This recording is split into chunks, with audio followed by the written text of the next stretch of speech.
Orlando, Florida single mother Angel Glenn does whatever it takes to support her toddler. She was a stripper and men fawned over her. But when she hooks up with a bad boy, Angel crosses over from a world of seduction into a life of crime. Angel was trying to find herself and being intrigued by this young man who had money because he sold drugs. She was very much in love with him. She had no idea that she was setting up a bloodbath. And later, in Hershey, Pennsylvania, desperate housewife Carolyn King abandons her family in search of a fresh start, only to find her perfect match in a local convict. They were just in love, infatuated, and smitten. I think she just wooed him in such a way that he just couldn't resist.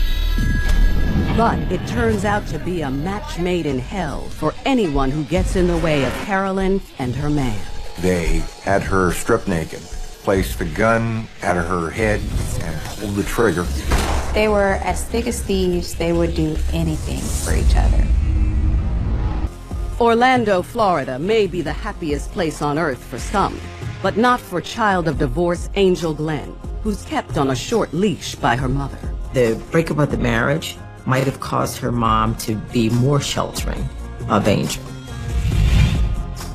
A dutiful daughter and a model student, Angel seems to be destined for a life on the straight and narrow, until puberty hits and the good girl turns into a voluptuous teenager overnight. For Angel, growing up in a home where her father wasn't a steady influence in her life perhaps put her at risk for being a little boy crazy. In other words, trying to find her father through as many male figures as she could. And it doesn't take long for Angel to go from discovering boys to getting pregnant. Angel had a baby when she was 18 years old, and the father of this little boy was not involved in her life. Where are you going? She drops out of school, but her church-going mother blames the men Angel runs with for leading her astray. There is this tendency for good girls to like bad boys, and it seems that Angel may have fallen prey to that particular pattern. Determined to get her on the right track, Angel's mom tells her daughter she needs to get a job to support her son or get out of the house. But Angel knows her options are limited, and the only thing she believes she has going for herself are her looks. She's a pretty girl, and pretty girls like attention.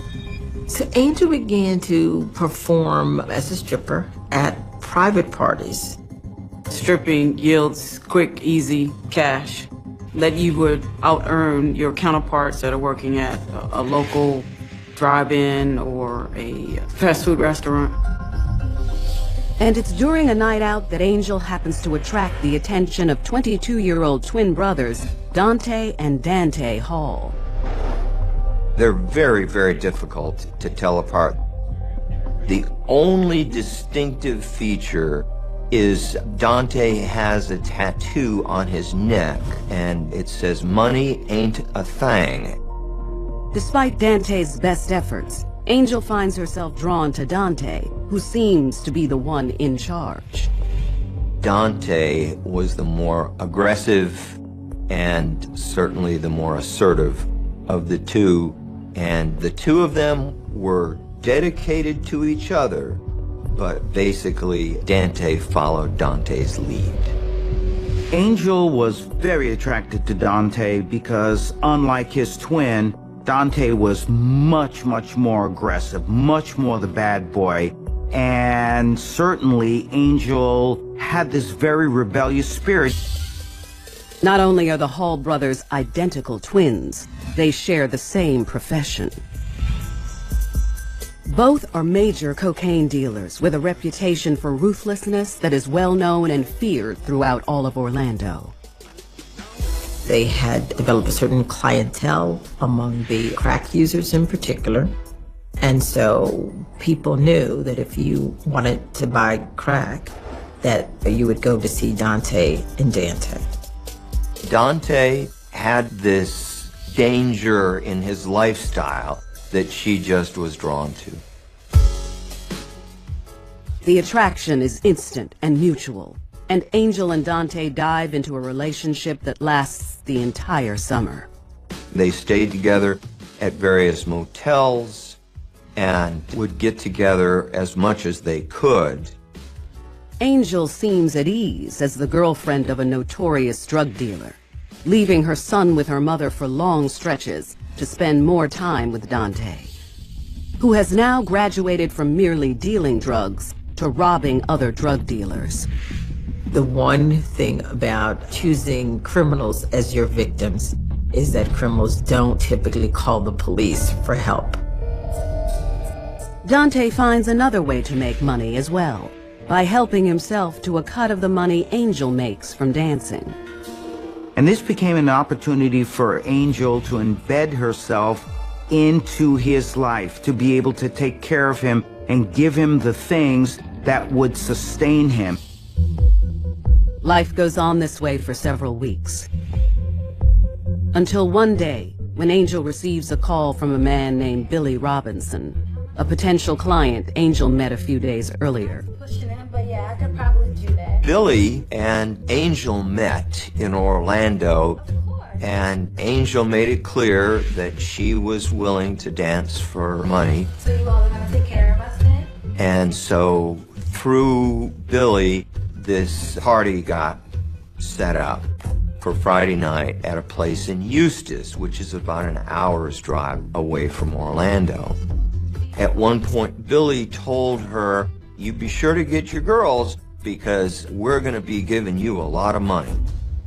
Dante is present and is overhearing both sides of the conversation via the speakerphone. After hearing the phone call, Dante's thinking, guys with all that money to spend on strippers, they must be rolling in cash. And Dante, the consummate businessman, comes up with a plan. He and his crew will rob the party, and Angel will serve as bait. She willingly went along with it because that was her boyfriend, and Angel at one level understood that her boyfriend was potentially dangerous. Dancer Angel Glenn and her boyfriend Dante Hall plan to rob a party of one of Angel's clients. All she has to do is follow Dante's lead. Once Angel is inside the party, Dante and friends will enter the party to rob the patrons there. Girl, get up. What are you doing? That afternoon, Angel calls two girlfriends she's worked with before to dance at the party with her, while Dante calls his brother and they plan the robbery. Later that night, Angel and the girls make the hour-long drive to Eustis, followed by Dante, and a neighborhood friend. Angel did not convey to the other dancers that a robbery was about to take place. In no time, Angel and the girls are on the scene in Eustis, and the party is underway, while Dante and his crew sit tight in a car down the street. The girls had started dancing, the guys were drinking, there was a little drug use in the party, so it was a very festive atmosphere. But Angel never forgets the real why and who she's there for. There were a number of phone calls back and forth between Dante and Angel. Dante was asking her, how many guys are there? Do they have guns? What room are you guys in? And he instructed her to try to entice everybody into one place, because of course it would be easier for them to control the crowd if they were all in one spot. So she did as she was instructed. Girls were dancing, the girls were being tipped, the guys were drinking, they were laughing, joking, having a good time. When Angel has everything set just the way Dante wants it, that's when he and his crew make their entrance. Dante was the first one in the house, and he was armed with an assault rifle, an AK-47, which on the street they call a chapa. And right behind him were his brother, Dante and a third guy carrying 9mm pistols. And Dante ordered everybody to get on the ground. He said that if they didn't do what they were told, he was going to make this choppa dance. Angel hits the floor with everyone else. And while she may be the one who set all this up, even she isn't prepared for what happens next. Then as they were on the floor, they were also reaching for the money and the jewelry that they wanted for a reason that is still really not clear, other than the fact that perhaps he wanted to get the partygoers to understand he was serious. Dante fires off a couple rounds with the AK-47.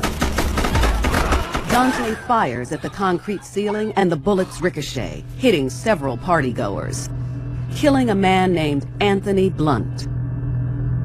Dante continued to spray the place. His girlfriend, Angel, was in just as much danger as any of the other partygoers or the other dancers. He disregards her safety, and that should have been a moment for Angel to have a second thought about the relationship that she has with Dante. She probably didn't think that Dante was capable of such acts at that moment because she loved him. So far, the take from the robbery is just under $1,500 and some jewelry, much less than Dante expected. He's not happy. And he and his friends fired off a few rounds to emphasize that they meant business and they wanted the rest of the money. Keeson Evans, who was one of the higher-ups in the group, said, "All right, you want more money? It's in the back of the shoebox." Dante sends Dante to look for the money, which doesn't really exist. Yo, nothing here. When Dante returns to the main room empty-handed, Angel sees just how far Dante's willing to take this. He's angry at the fact that one of the partygoers lied to him, and so at that moment he decides to teach the guy that lesson. He locates Keeson and shoots him in the head. Realizing there isn't going to be a larger payoff, Dante and his crew take off, leaving the girls behind. I believe Angel was caught off guard, and that although she knew she was helping her boyfriend come in and rob some folks who were just there at the party, she did not expect that people were going to die as a result of it. In all, 5 men were shot, 4 by ricocheting bullets, 1 fatally. And Keeson Evans was executed. It's a complete miracle that anybody walked out of there. The fact that you had someone who was firing off an AK-47, it's amazing that anybody left that room. Angel and the other girls, both in shock, flee the scene. On their way back to Orlando, Angel comes clean with her fellow dancers and admits to helping set up the robbery. One of the girls says, "You're stupid. Why did you ever endanger our lives like this? You could have been killed. We could have been killed. Why would you do something like that?" Angel says something like, "This is how Dante and I make money now." Here is Angel involved in a situation where people were hurt and killed, and she's bragging about it to all of them. And this speaks to me of a process of dissociation. After the girls make it back to Orlando, Angel and Dante reconnect. She saw up close and personal what Dante was capable of doing. She was definitely afraid. I think she realized what she stood to lose. 2 days later, one of the dancers provided the law enforcement officers with a break in the case. And in the aftermath of their robbery gone wrong, Angel Glenn and Dante Hall are forced to choose between love or self-preservation. And later in Hershey, Pennsylvania, Carolyn King finds her soulmate in a soulless ex-con. She's getting a high, she's getting excitement, she's getting a thrill. And so sometimes people keep seeking that pleasure, so they engage in the crime over and over. That Angel Glenn set up led to 5 men being shot, including one man who had an estimated 20 entrance and exit wounds, and he still survived.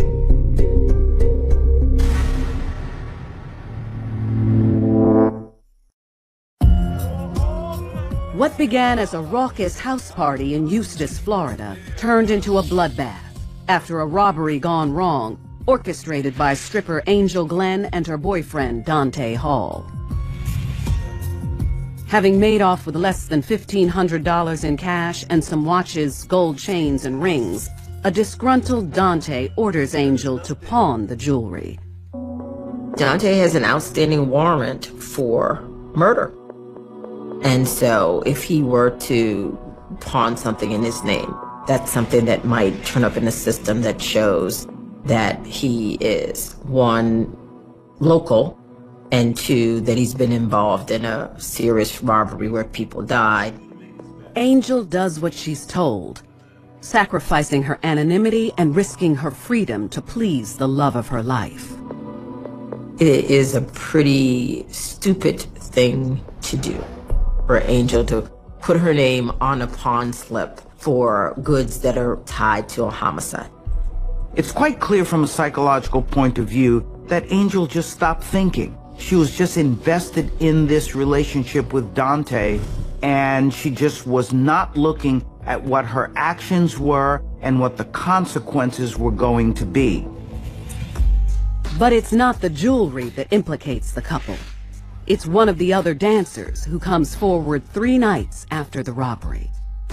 Danielle, one of the dancers, hears that 2 people died in the robbery, and she goes to the police to say that Angel and her boyfriend Dante were involved in the robbery where the 2 people died. This was our first break in this case. Up until then, this was truly a whodunit. 2 days later, police track Angel down and bring her in for questioning. Dante is nowhere to be found. I don't feel like talking right now. The interrogation went on for several hours, and her demeanor was defiant and deceptive throughout. Angel lied multiple times to the law enforcement officers, saying that she didn't have any information, and then once she said that she did have some information, she kept saying that Dante wasn't involved. Angel lied to protect Dante several times during the investigation. Eventually, she went on to say that she lied only to protect her family, but it appears she lied in reality only to get more of Dante's love and to prove to him that she was worthy of all of his affection and love. Angel quickly changes her mind upon learning she could face the death penalty. In Florida, even though she didn't squeeze the trigger, didn't want anybody to be shot, she was instrumental in the robbery during which somebody got shot. And as a result, she is legally responsible for the homicides. With the possibility of lethal injection or a life sentence in front of her, Angel Glenn strikes a deal. She confesses to setting up the robbery and gives police the name of the motel where Dante is currently hiding out. Her mother influenced her to cooperate because her mom could talk to her about the possibility of never being able to see her son on the outside again, and that she would never get to raise him. And I'm sure that the maternal instinct at some point had an impact on her decision to cooperate. Dante and his twin are arrested without incident.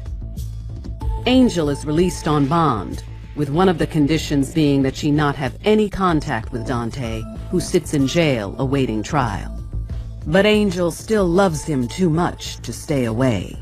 Dante received a number of letters from her, including photos, And one of them, she's got her ankle monitor on at the time. So we know that the picture was taken while she was out on bond. Angel wanted to have her cake and eat it too. On the one hand, she still wanted to be part of Dante's life, even though she was told not to be in contact with him. But on the other hand, she also wanted her freedom, which is something that she had. For violating the terms of her release, Angel is thrown back in jail, where she remains for several months until the Hall brothers go on trial. There was no further communication of any sort between them. Thanks to Angel's testimony, Dante and Dante Hall are found guilty on 2 counts of murder, 1 count of attempted murder, armed robbery, and conspiracy. Dante is sentenced to death and is currently on death row. Dante gets life without parole. It's now Angel Glenn's turn to face the music. She's sentenced to 10 years for conspiracy to commit murder. She did express that she was sorry for what happened. I think she was in love with the idea of being in love, and Dante embodied power for her, and she was attracted to the power. Looking at Angel Glenn in her situation, is she a threat to society? Probably not. Not by herself. But however, watch out, because if she gets with someone who is dangerous, then that can have some really bad consequences. When I first met Angel, she was a wannabe thug girlfriend. And soon that facade of the hard street girl fell away, because that really wasn't her lifestyle. The real Angel is actually a pretty nice person.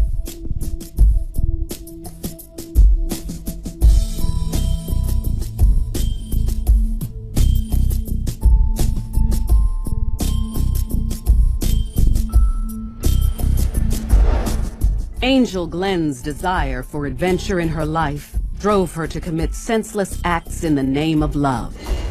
A fate destined to be shared by Hershey, Pennsylvania transplant Carolyn King, who falls for a man she's willing to do anything to hold on to. Raised by her grandparents in Virginia, Carolyn King's early years aren't the most ideal. She grew up in a family that they didn't have the most money. There were some issues of sexual abuse, even I think some drug abuse involved. Looking to correct a void in her life, Carolyn gets married at 20 and has 2 children. But after 6 years of marriage, she feels like her best years are falling behind her. At 26, Carolyn walks out on her family and hits the road in search of something new. Having kids isn't something that you can undo. She must have felt trapped. Something must have been really wrong in that marriage, or with Carolyn herself. What we call it in the field is structural dislocation. When either by force or by choice, they have attachment to their family, but it's not a true attachment, and they just up and leave and abandon them. And this is what we see with Carolyn. But with limited means and no reliable transportation, Carolyn doesn't get very far, only making it to Hershey, Pennsylvania, some 200 miles away. And she got a job working in a plant that broke down bulk candy into smaller packaging for retail purposes. She didn't have family there. She didn't have friends there. She really had no contacts or connection. The only thing Carolyn has is a job so routine, it leaves the restless 26-year-old wanting more. A desire shared by 20-year-old Brad Martin, a recent hire at the factory who helps take some of the edge off. Brad was a handsome young man. You know, he was tall, very young, good-looking guy. Still relatively new to the job herself, Carolyn forges an instant bond with Brad. who also happens to be serving time at the Lebanon County Prison just up the road. Brad had been in and out of the county prison for a variety of drug charges, a burglary charge, and violated the terms of that probation and was reincarcerated for that. He was serving a sentence of 6 to 23 months. He was granted work release privileges that allowed him to go out and work for an 8-hour day and then return to the prison for overnight. Though only on the job a few weeks, Brad has already made a new friend in Carolyn. They started to develop a relationship, more than just a working relationship. They developed a romantic relationship. She really liked him, and it didn't matter that he was on work release. Carolyn thinks bad boy Bradley is just the ticket out of her humdrum life, and she's about to show just how far she's willing to go to keep this young man around. They were willing to sacrifice any and everything, including someone else's life. Carolyn was in love with Bradley, and she was under the influence of Bradley Martin. Pennsylvania, 26-year-old Carolyn King falls head over heels for 20-year-old convict Brad Martin. Carolyn was a good-looking African-American woman. Brad was a handsome young man. So, of course, there's those sexual urges. But with their encounters limited to the workplace, tensions between them are about to reach a breaking point. So Brad puts in a request at the prison for a 4-hour furlough. Based on his good behavior, his request is granted. Carolyn met Brad at the prison, and they went over to a motel that was fairly close. The encounter is unlike anything either has experienced before. We need to do this more often. And it leaves Carolyn wanting more. The intimacy that Carolyn and Brad had must have been so intense that they immediately formed this bond and needed one another, became dependent on one another. There was just absolutely no way that they were going to give up this relationship. But there's only one way Carolyn and Brad can be together. At the motel, they decided that Brad was not going to return to prison. Carolyn has found what she was looking for, a new man. And she's determined not to let him go. I can only speculate that it was Carolyn's ideal that he not return. We don't have money, where are we gonna go? Brad had a relatively short period of time to go till the completion of his probation violation and his release. Carolyn and Brad want a fresh start, and to do that, they need money. Brad knows an easy mark, who they should be able to charm into helping them. 74-year-old retired florist, Guy Goodman, who lives in Palmyra, just one town over. Guy was involved in the prison outreach through his church. That's how he got to meet Brad, and he was really just trying to help him. Hey guys, Brad. Brad tells Guy he's on a furlough and wants to see him. He takes the bait and invites Brad over.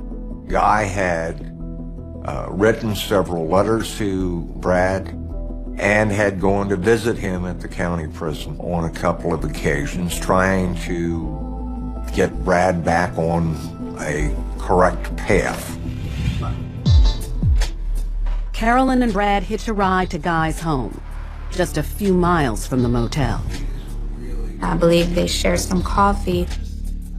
But somewhere during that meeting, the conversation changed from, how are you doing, to, I need money, I need you to help me. I need some money.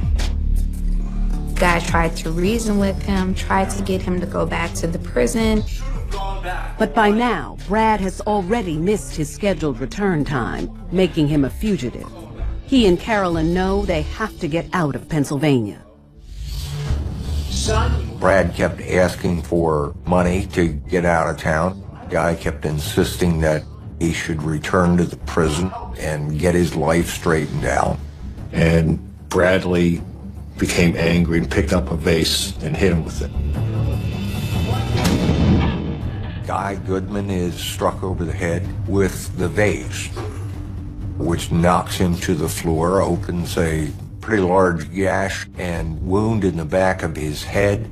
They took a telephone cord, wrapped it around his neck, tied it to his hands, and then also to his feet. At the same time, they took a sheet of plastic and wrapped him in the sheet of plastic, then took a bedspread and wrapped that around him, and then a terry cloth robe that was wrapped around the exterior of all of that. The brutality perpetrated against Guy by these two individuals, in many ways, was a representation as to what they felt was an obstacle that had been put in their way by society, by their past, and they would do anything at this point to keep moving on together in the future, even if it meant eliminating Guy brutally. Leaving Guy Goodman to suffocate, Carolyn and Brad hunt around the house to get what they came for. While he was dying, Carolyn and Brad pretty much ransacked the house. They found his credit card, grabbed some checks out of his checkbook, found his car keys, and left. In less than an hour, Carolyn and Brad have left Guy for dead, stolen his money and his car, and are on the run. With no destination in mind other than the need to get out of Pennsylvania, they head west. They took his car and started driving, using his credit card, using his checkbook along the way. They were shopping sprees, buying purses, cosmetics, just town after town after town. Even though they're on the run, their desire for one another can't be denied. They also spent money on women's undergarments. They would just go to stores and buy all of this stuff. Brad's involved with this slightly older woman, Carolyn, and she has her feminine ways and feminine wiles. And so she knows by buying all this sexy lingerie, this is a way that she could represent herself to the utmost. 10 days later, Guy's body is found by a concerned neighbor, and police are called. Already on the lookout for escaped prisoner Brad Martin, it doesn't take long for detectives to put two and two together. Guy had sent letters, and he also did a couple of visits to Brad while he was incarcerated. We went back to the county, looked, and learned that there was written correspondence as well as visits between Guy and Bradley Martin, which gave us a pretty good lead that it was Bradley Martin who may have done this. Now with Hershey police hot on their heels, the fugitives must stay one step ahead of authorities, and there's no end to the violence they will perpetrate. They shot her, left her naked, alone, hoping that the coyotes and other animals would dispose of the body. What Carolyn did for Brad can never be undone. Love-struck murderers Carolyn King and Bradley Martin are on the lam after killing 74-year-old florist Guy Goodman in Palmyra, Pennsylvania. Still riding on Guy's dime, Carolyn and Brad make it to North Dakota when they decide to head south to Mexico. It's not a short drive from North Dakota, and this was funded from Guy's credit cards. But they don't get far, thanks to a vigilant motel clerk in Bismarck, North Dakota, suspicious of the couple who claimed to have no photo ID. They attempted to check into a motel, and a clerk there had questioned the authenticity of and validity of their utilizing the card and pushed a code into the system which stopped its usage. The couple then tries to use one of Guy Goodman's checks, only to find out his accounts have been closed. With rapidly diminishing funds, the two are pushed to the point of desperation. They needed money. They needed it bad. and they weren't afraid to do whatever they had to. Having killed Guy Goodman, Carolyn and Brad know they have nothing to lose.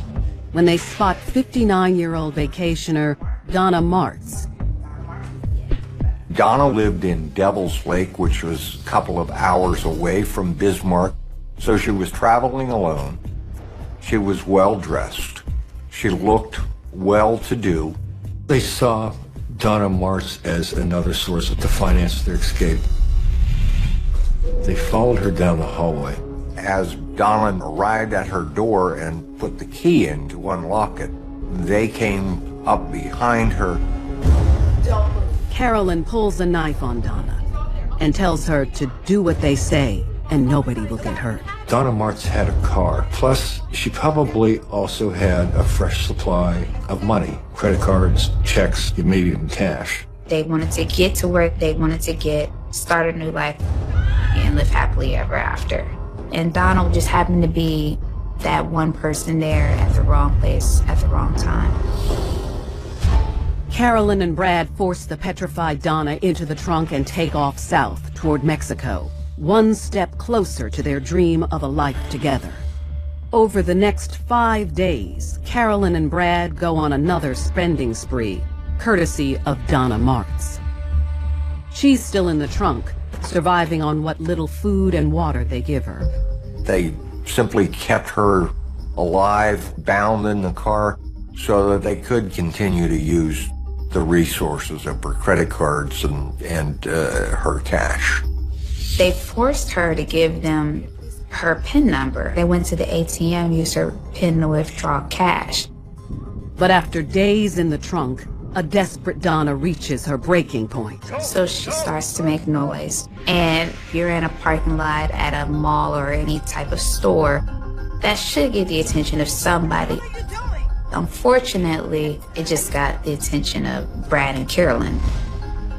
A furious Carolyn gets behind the wheel and drives out to the middle of nowhere. Carolyn and Bradley, who had kept Donna alive so they could use her funds, now reach a tipping point with her. She's acting out in the trunk, trying to draw attention to her plight, and she could possibly get them caught. And so at this point, they become enraged with her. They pull her out of the trunk, they stab her, they make her strip naked. And Donna's nightmare doesn't end there.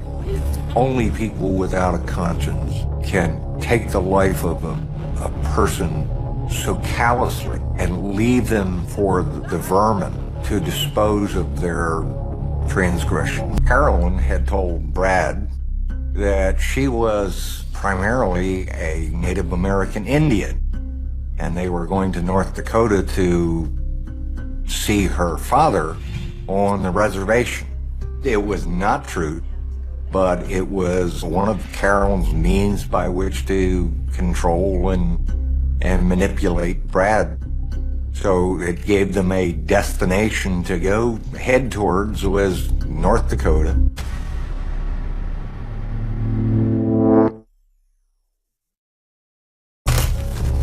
Carolyn King and her boyfriend Bradley Martin take their multi-state crime spree to a whole new level in North Dakota when their hostage Donna Martz tries to get away. They were very angry, and they sped away from the parking lot with Donna still in the trunk of the car and traveled down the interstate highway, got off, got Donna Martz out of the car, and had her stripped naked.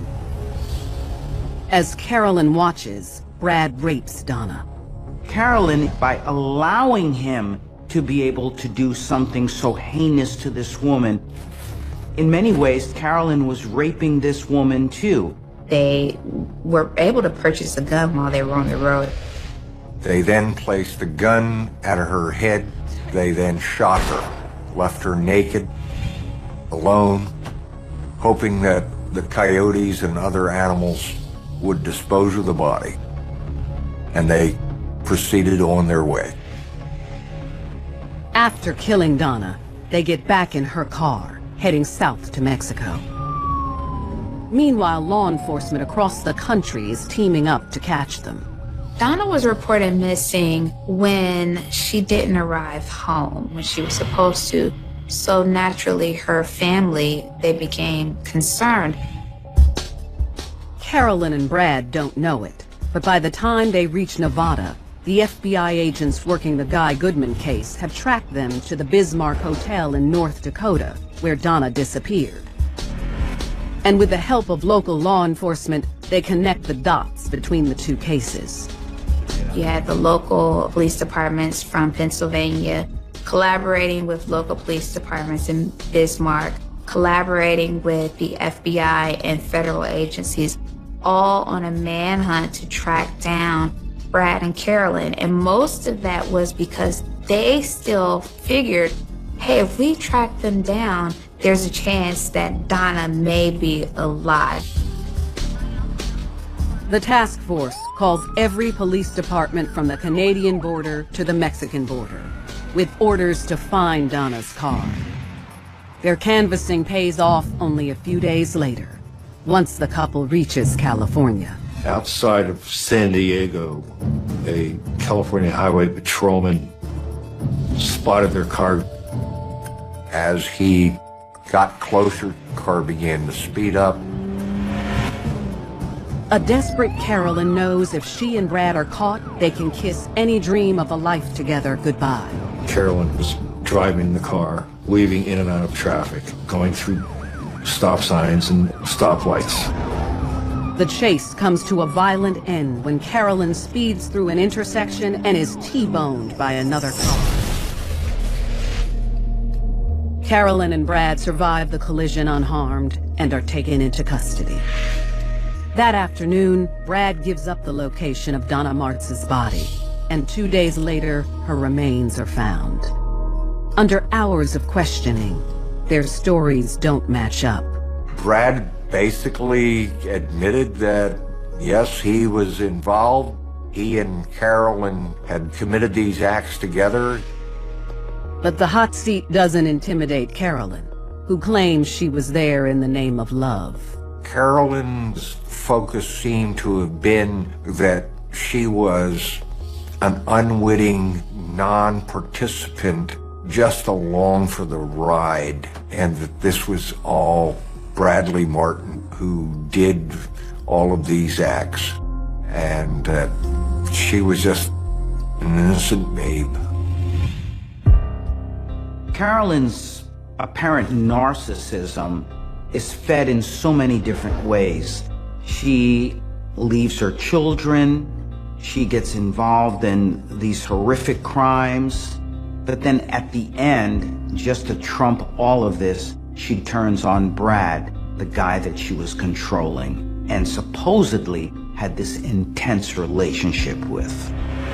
Carolyn and Brad are extradited to Pennsylvania for the murder of Guy Goodman. In jail awaiting her court date, Carolyn King gets some unexpected news. It was discovered that Carolyn was pregnant. 9 months later, Carolyn gives birth in custody to Brad's son. It's the first and last time she will ever see him. Tried separately for the murder of Guy Goodman, Carolyn and Brad are found guilty, and both are sentenced to death. The pair pleads guilty and receives life in prison for the murder of Donna Martz. The right thing was the implementation of the death sentence. The families of Guy Goodman and Donna Martz now at least have a final chapter. Post-conviction, the one-time lovers display noticeably different behavior. When Bradley Martin was sentenced, there was indications that he did feel remorse for what had happened.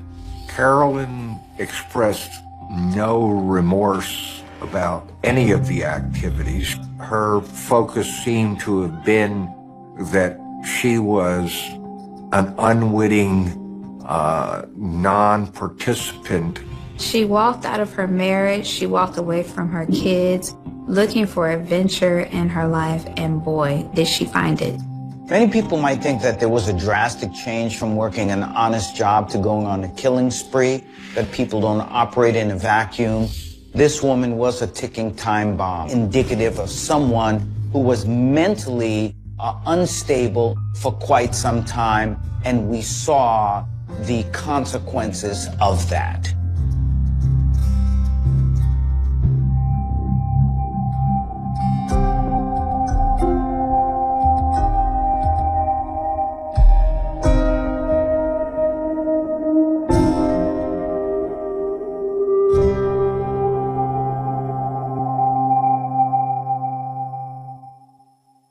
The human mind has an extraordinary, almost terrifying capacity to lock away a secret, to bury a scream so deep that decades of normal life can grow right over the top of it like thick, deceptive weeds. Imagine waking up every single morning for 20 long years, looking at your face in the bathroom mirror, and knowing that just beneath the surface of your ordinary routine lies the key to a nightmare that paralyzed a whole state back in 2006. It is a chilling reality that became an absolute fact this morning when the heavy iron doors of a decades-old mystery were violently kicked off their hinges by a single, completely unexpected voice.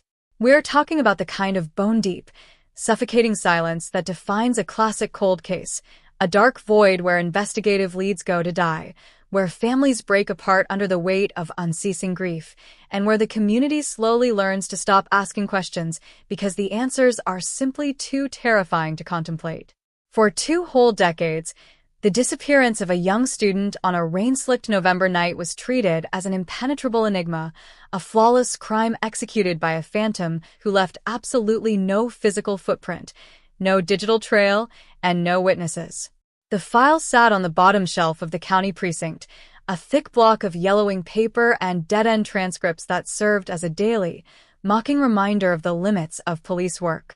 But justice possesses an erratic, unpredictable clock, and today, that clock struck with the force of a lightning bolt. A phone call received in the dead of night didn't just provide a new lead. It tore up the entire established narrative of the crime, exposing a web of collusion, terror, and brilliant deception that had kept a killer safe in the middle of the very people he had traumatized. The flashing lights of tactical units didn't descend on some remote, abandoned cabin or a shadowy underworld hideout.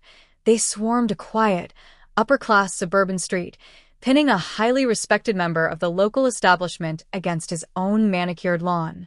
This is the sudden, jarring intersection where the long-buried past crashes into a totally unprepared present, a cinematic unmasking that has sent shockwaves through the region and forced an entire town to confront the terrifying truth that the monster they feared was never hiding in the woods. He was sitting next to them at the dinner table. The atmosphere of 2006 was a specific kind of transition, a world caught between the lingering simplicity of the analog era and the total connectivity of the digital age, a loophole in time that a calculated predator knew exactly how to exploit. She was 21, a brilliant biochemistry major with a future so sharp and defined it seemed written in the stars, a young woman whose laugh could cut right through the bleakest, grayest autumn afternoon. The last confirmed sighting of her was at a campus library kiosk at exactly 9:15 p.m., her dark winter coat contrasting sharply with the bright fluorescent glare of the security monitors as she stepped out into a sudden, blinding torrential downpour. She had a 10-minute walk to her off-campus apartment along a path lined with ancient oak trees and flickering, old-fashioned street lamps, a route she had taken 100 times without a single thought of danger. She never arrived, and the world she left behind instantly dissolved into absolute chaos. The initial search was a massive, frantic deployment of community willpower, with hundreds of volunteers marching shoulder to shoulder through muddy ravines, drainage ditches, and swollen creeks, their flashlights cutting erratic beams through the thick Pacific Northwest fog. The police response was immediate and overwhelming. A high-stakes dragnet that involved state troopers, canine units that lost the scent at the edge of the campus perimeter, and a relentless round-the-clock interrogation of classmates, ex-boyfriends, and local transients. Yet, despite the intensity of the effort, the case immediately began to solidify into a terrifying void. There was no abandoned vehicle, no scattered personal belongings, no signs of a struggle on the muddy path, absolutely nothing but the crushing, suffocating weight of her absence. It was as if the rain had not just washed away the physical tracks, but had completely dissolved her from the face of the earth, leaving the detectives to stare at a blank canvas that refused to surrender a single hint. The shock rippled through the student body like an electrical current, transforming a vibrant, open campus into a fortress of paranoia where doors were bolted early, blue light emergency phones were monitored with desperate intensity, and no one walked alone after dusk. The trauma became a permanent fixture of the town's landscape, a cultural dividing line between the safety of the past and the permanent vulnerability of the future, an open, unhealed wound that refused to scab over because the lack of closure kept the infection active.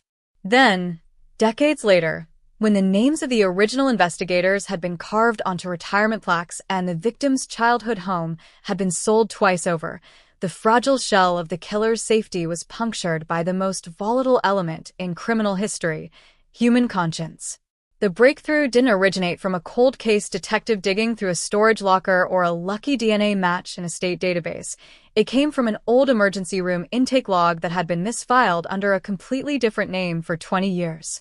A low-level administrative clerk, performing a routine digital migration of legacy medical records, noticed a strange discrepancy, an admission record from the exact night of the 2006 disappearance that detailed a patient brought in with severe, defensive lacerations and extreme emotional shock, a patient who had checked out against medical advice within 30 minutes of arrival.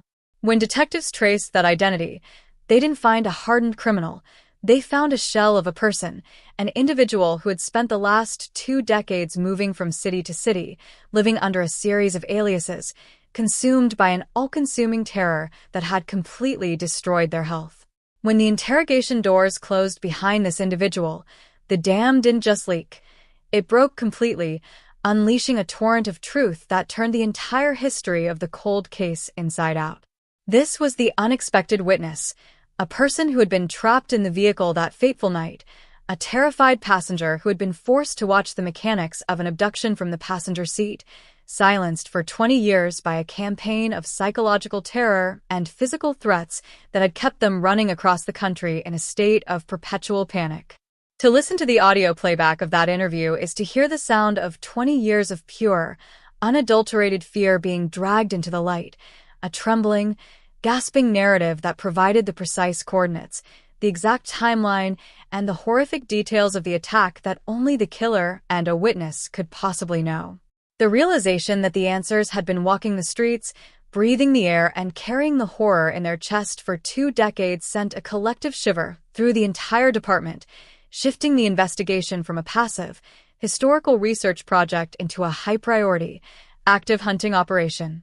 The suspect's profile was the ultimate insult to the town's collective intelligence, a textbook demonstration of how an absolute monster can construct a brilliant, multi-layered shield of respectability that renders him invisible to the untrained eye.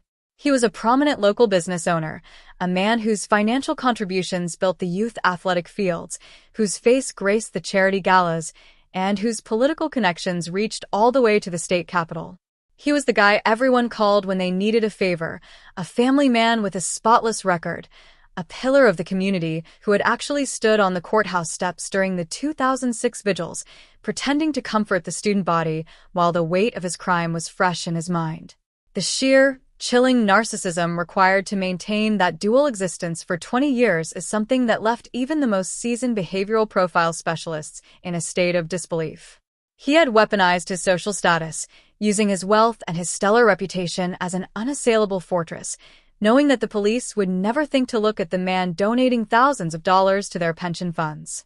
When the tactical teams finally moved into position around his sprawling estate, they did so under the absolute cover of darkness, utilizing silent deployments and secure communication channels to ensure that his deep-field network of informants couldn't tip him off. The moment of the takedown was a clinical execution of tactical superiority, the heavy wooden front door breached with a single, deafening impact, the sterile glare of tactical flashlights illuminating a hallway lined with expensive art, and the suspect, caught in a silk bathrobe, brought down to the floor without a single shot being fired. The look in his eyes as the steel cuffs clicked around his wrists wasn't terror.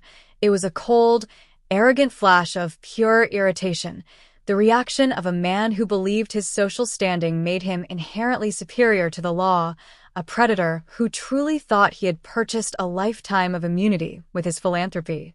The forensic excavation of his property turned the beautiful, manicured estate into a horrific, active crime scene that drew thousands of onlookers to the perimeter fences, their faces pale with a mix of morbid curiosity and profound, nauseating shock. Beneath the floorboards of a detached garden cottage, a space he used as a private home office, the recovery teams uncovered a hidden, concrete-reinforced vault that required heavy industrial equipment to breach. Inside that subterranean space, the air was cold, dry, and heavy with the smell of old paper and chemical preservatives. It wasn't a room, it was a meticulous, highly organized library of trophies, a physical monument to his own depravity. They found personal items belonging to the victim, her college identification card, the silver ring her parents had given her for her 16th birthday, and the dark winter coat, perfectly preserved in a vacuum-sealed garment bag. But the most devastating discovery was a collection of high-resolution photographs taken in the dark, documenting the stalking phase of the crime, images that proved he had been watching her for months, tracking her schedule, mapping her vulnerabilities, and waiting for the perfect convergence of weather and isolation to strike. The details that emerged from the forensic analysis of that vault transformed the 2006 case from an act of random, opportunistic violence into a chilling chronicle of calculated hunting, proving that the suspect had used his wealth to build a private sanctuary where he could hoard the remains of the life he had violently extinguished.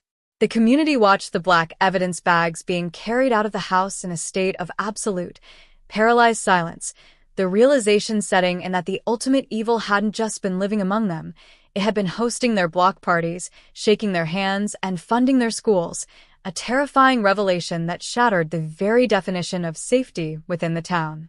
The interrogation room became the final arena for a high-stakes psychological war, a battle of wits between a team of elite state investigators and a man who had spent 2 decades perfecting the art of the unblinking lie. He didn't crumble under the weight of the evidence. He didn't weep, and he didn't invoke his right to silence with the panic of a common criminal. He sat in the metal chair with his legs crossed, his posture elegant, his voice a smooth, patronizing baritone as he dismissed the unexpected witness's testimony as the drug-induced delusions of a broken person. But the detectives were no longer operating in the dark. They had the journals, they had the trophies from the vault, and they had the precise, unassailable timeline provided by the medical records and the witness's statement. They systematically stripped away his defenses, layer by layer, presenting the forensic data not as a question, but as a mathematical certainty that left him zero room to maneuver. The exact moment his composure broke was a sight the lead investigator would later describe as unforgettable, the subtle, terrifying shift when the polite, philanthropic businessman vanished completely and the raw, cold, and predatory intellect of the true killer emerged from behind the eyes. He didn't confess out of remorse. He began to talk because his immense, unchecked narcissism demanded that they understand the brilliance of his design, describing the night of 2006 not as a crime, but as a flawless execution of power, a moment where he had decided that his desire was the only law that mattered in that dark corridor. The legal proceedings that followed were a media circus that turned the county courthouse into the center of the national news cycle, a sprawling public theater where the collective trauma of 20 years was laid bare for the world to see. Every seat in the gallery was claimed hours before dawn, with students, residents, and journalists packed tightly into the wooden benches, the air thick with a volatile mix of grief, fury, and a desperate hunger for retribution.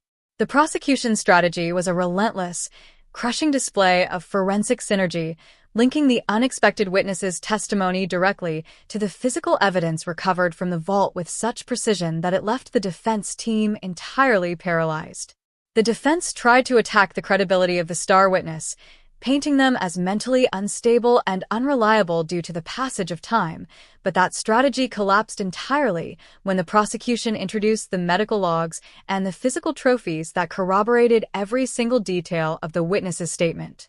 The victim's family, who had spent 20 years trapped in a living purgatory of unanswered questions, sat in the front row like a monument of pure, dignified endurance, their eyes fixed on the back of the suspect's neck, their presence a silent, overwhelming moral force that dominated the entire courtroom.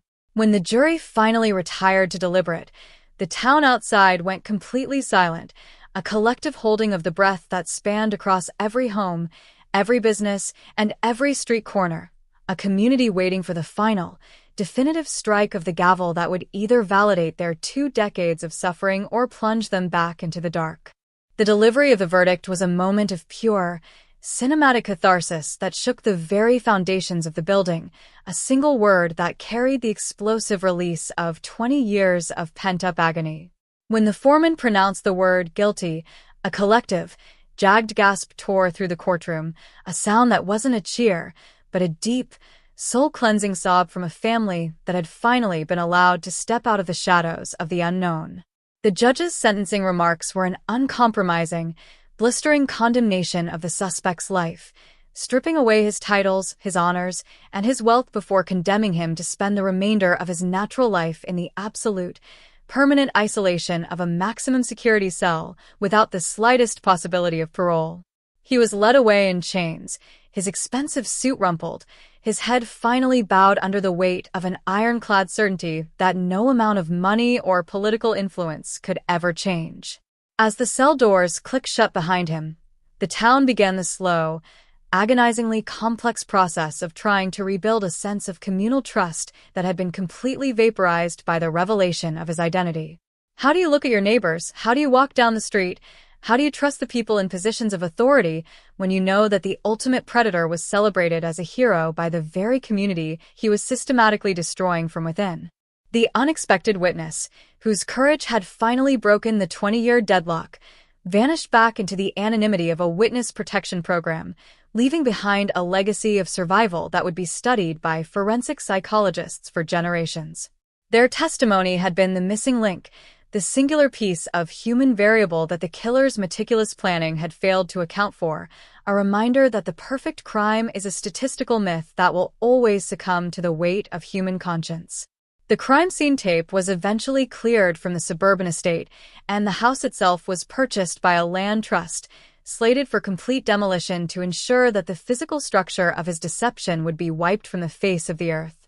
But the scar on the town's collective consciousness remains deep and jagged, a permanent reminder of the fragility of suburban peace and the terrifying reality of the monsters who walk among us in broad daylight, wearing the smiles of our benefactors. The 2006 file is finally closed, the text stamped with the permanent ink of a resolved conviction, but the echoes of that rain-slicked November night will continue to vibrate through the halls of the university and the streets of the town for as long as there are people left to remember the girl who went missing and the 20 years of silence it took to finally bring her home. The landscape of the town has physically shifted now, the old oak trees along the path where she disappeared replaced by bright, high-intensity security lighting and emergency stations that stand as a permanent, functional monument to the tragedy. I took one final drive through the downtown district as the sun was setting, watching the ordinary rhythm of life return to the sidewalks, the students walking in groups, the shop owners turning over their signs, the routine movement of commuters heading home in the twilight. The fear is no longer an abstract, creeping phantom that can be projected onto every stranger.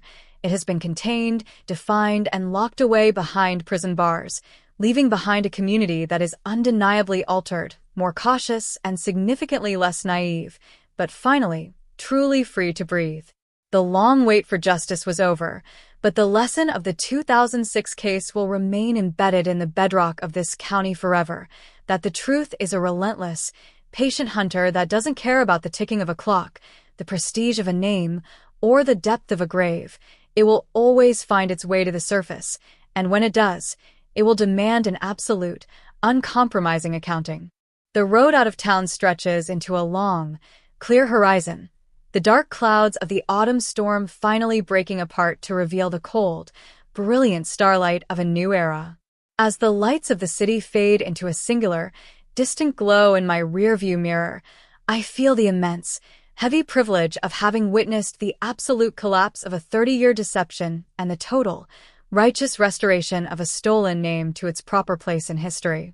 The case is done, the narrative is complete, And the nightmare that began in the rain of 2006 has finally met its definitive, permanent end in the blinding light of the law.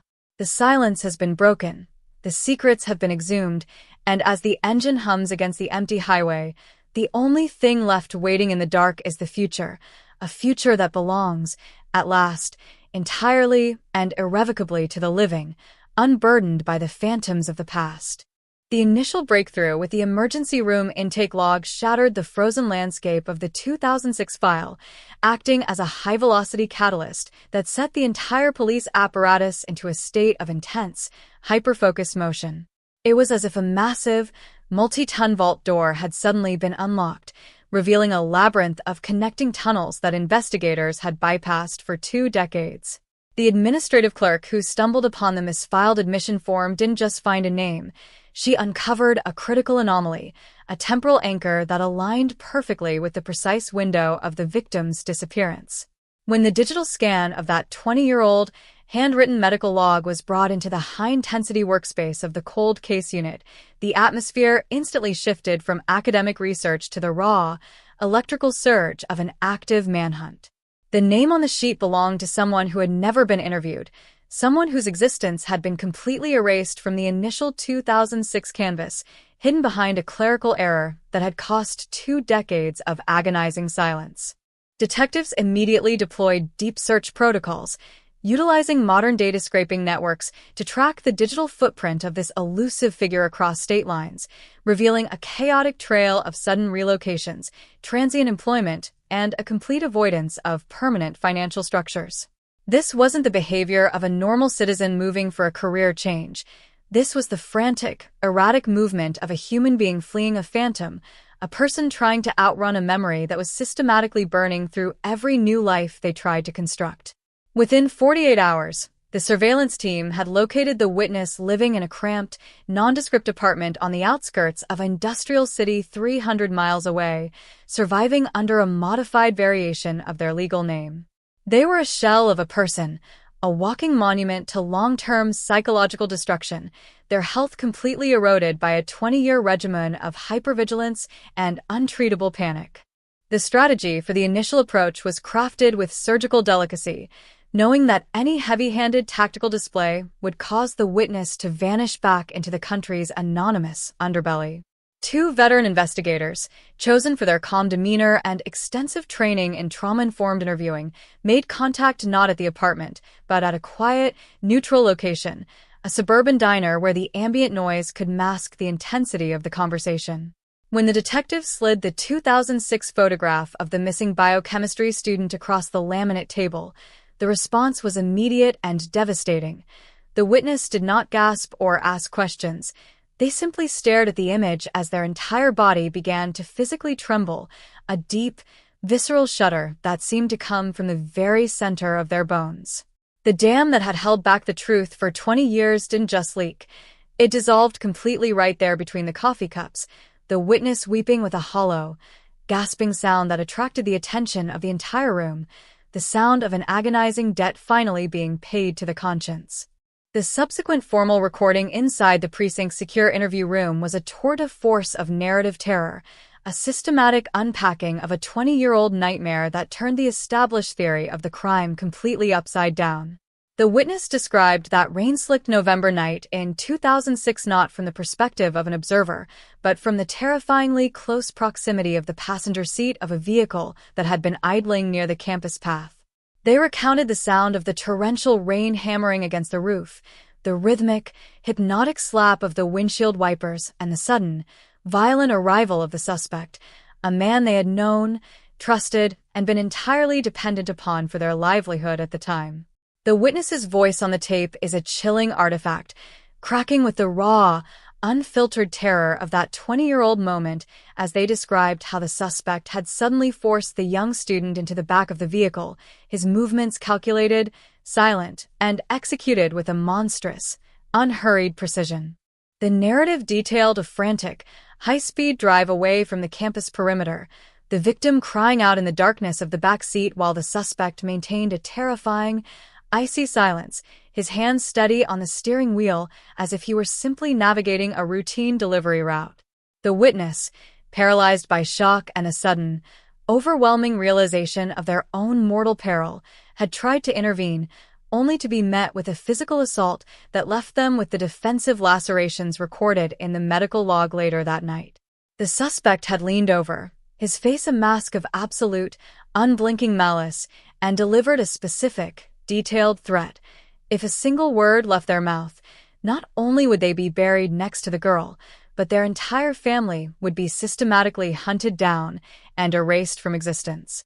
It was a masterclass in psychological terror, a threat so potent and so backed by the suspect's vast financial and social resources that it successfully bought 20 years of absolute compliance from a terrified teenager.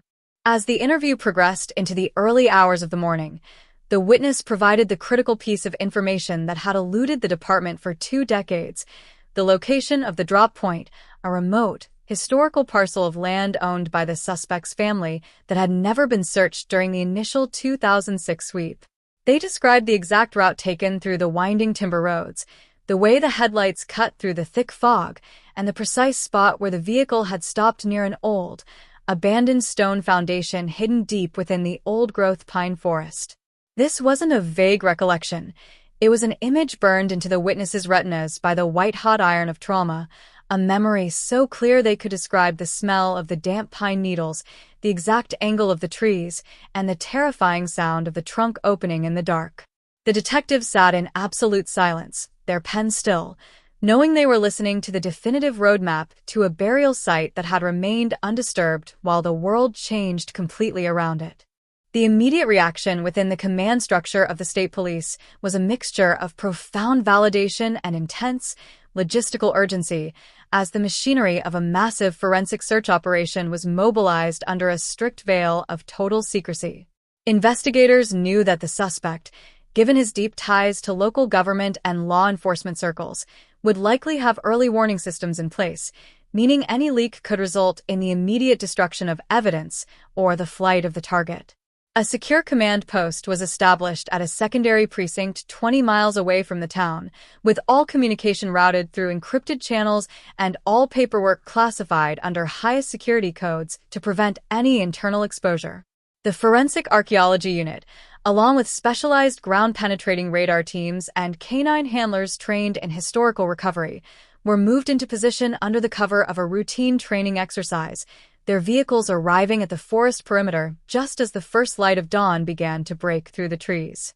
The march into the forest clearing was a somber, highly disciplined procession, with dozens of officers moving shoulder to shoulder through the dense undergrowth, their eyes fixed on the ground as they followed the precise coordinates extracted from the witness's statement. The landscape had changed over 20 years. Trees had fallen, new growth had claimed the pathways, and the stone foundation described by the witness was now completely swallowed by thick carpets of moss and wild blackberry brambles.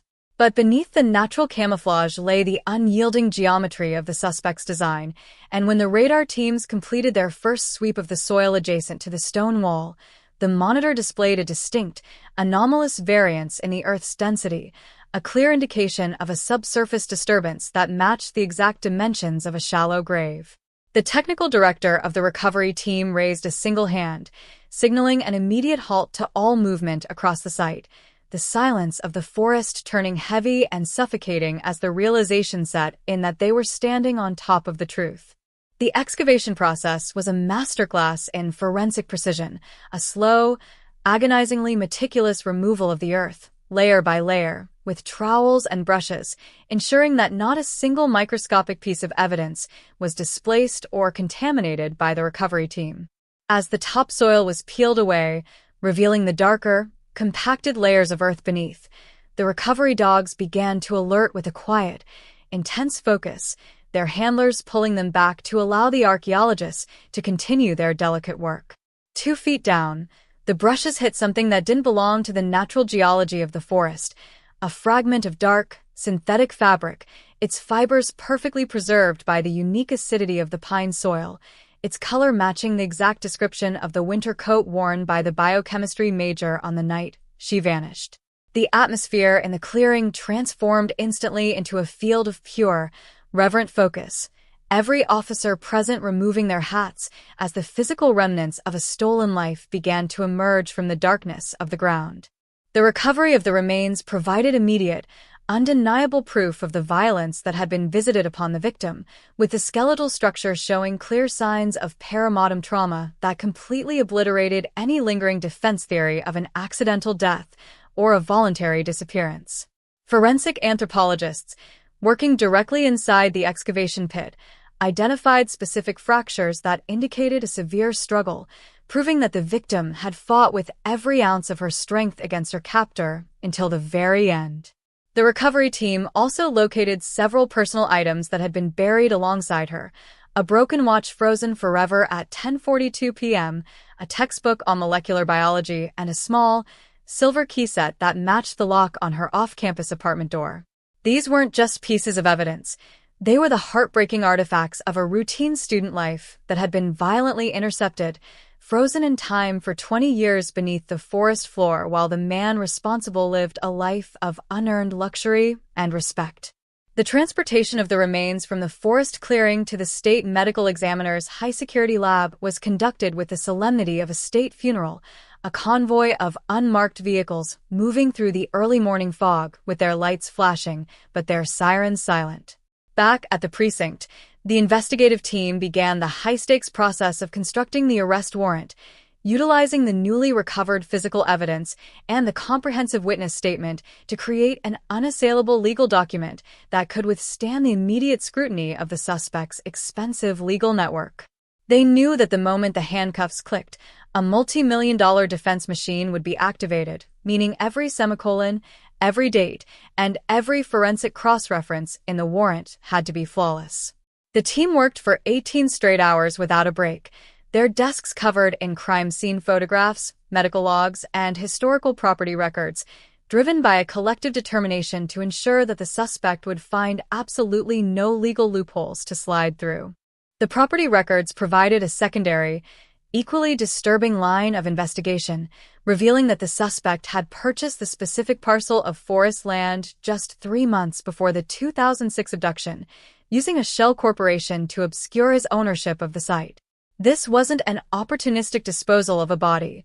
This was a pre-planned, calculated acquisition of a private dumping ground, a geographic asset selected for its extreme isolation and its proximity to his routine travel corridors. Further analysis of his financial records from that era showed a sudden, unexplained cash withdrawal of $10,000 on the morning after the crime, a sum that investigators now believed was used to fund the initial flight of the witness and secure their initial silence through financial coercion before the psychological terror took full hold. Every document peeled back a new layer of the suspect's sociopathic design, showing a man who didn't just commit a murder, but masterfully engineered an entire system of deception to protect his social standing at all costs. As the clock ticked toward the scheduled execution of the arrest warrant, the tactical entry teams underwent a series of intense, highly detailed briefings, studying the architectural blueprints of the suspect's suburban mansion and mapping every potential exit point. The suspect was known to possess a collection of licensed firearms, meaning the approach had to be executed with an overwhelming display of speed and tactical surprise to prevent the situation from deteriorating into a violent standoff. 3 separate units were deployed: a containment team to secure the perimeter of the wealthy neighborhood, an entry team equipped with breaching gear, and a specialized digital evidence recovery unit tasked with immediately seizing all computers, servers, and storage media before the suspect could initiate any remote data wipe protocols. The energy in the briefing room was thick with adrenaline and a deep, historical gravity. Many of these tactical officers had grown up in the area during the height of the 2006 panic, and they understood exactly what this arrest meant to the soul of their community. The deployment began at precisely 4 a.m., the caravan of black tactical SUVs moving through the quiet, affluent streets of the suburb like a phantom fleet, their engines humming low against the manicured lawns and sleeping houses. The neighborhood was the epitome of security, a gated enclave designed to keep the dangers of the world at bay, yet the ultimate danger was already inside, sleeping soundly behind the double oak doors of house number 14. The containment teams moved with silent fluid precision, blocking the ends of the cul-de-sac and deploying spike strips behind the suspect's luxury vehicles, ensuring that any attempt at a vehicular escape would be stopped instantly. The entry team assembled on the front porch, the flash of a heavy hydraulic breaching tool catching the moonlight for a fraction of a second before it was positioned against the reinforced locking mechanism of the main entrance. The breach was an explosion of sound that shattered the suburban silence like a pane of glass, the massive wooden doors splintering inward with a deafening crack that brought the entire household awake in a state of absolute, paralyzed confusion. State police. Search warrant. Down on the ground. The shouts echoed through the high-ceilinged foyer as the tactical officers swarmed the interior, their weapon-mounted lights cutting through the darkness like lasers. The suspect was intercepted on the second-floor landing, caught in a state of complete vulnerability, his expensive silk pajamas contrasting sharply with the tactical armor and muddy boots of the officers pinning him against the wall. There was no struggle, no dramatic exchange of gunfire. The sheer velocity of the entry had completely bypassed his ability to react, leaving him standing in his own hallway, his hands pulled behind his back as the heavy steel cuffs clicked shut with a sound of absolute finality.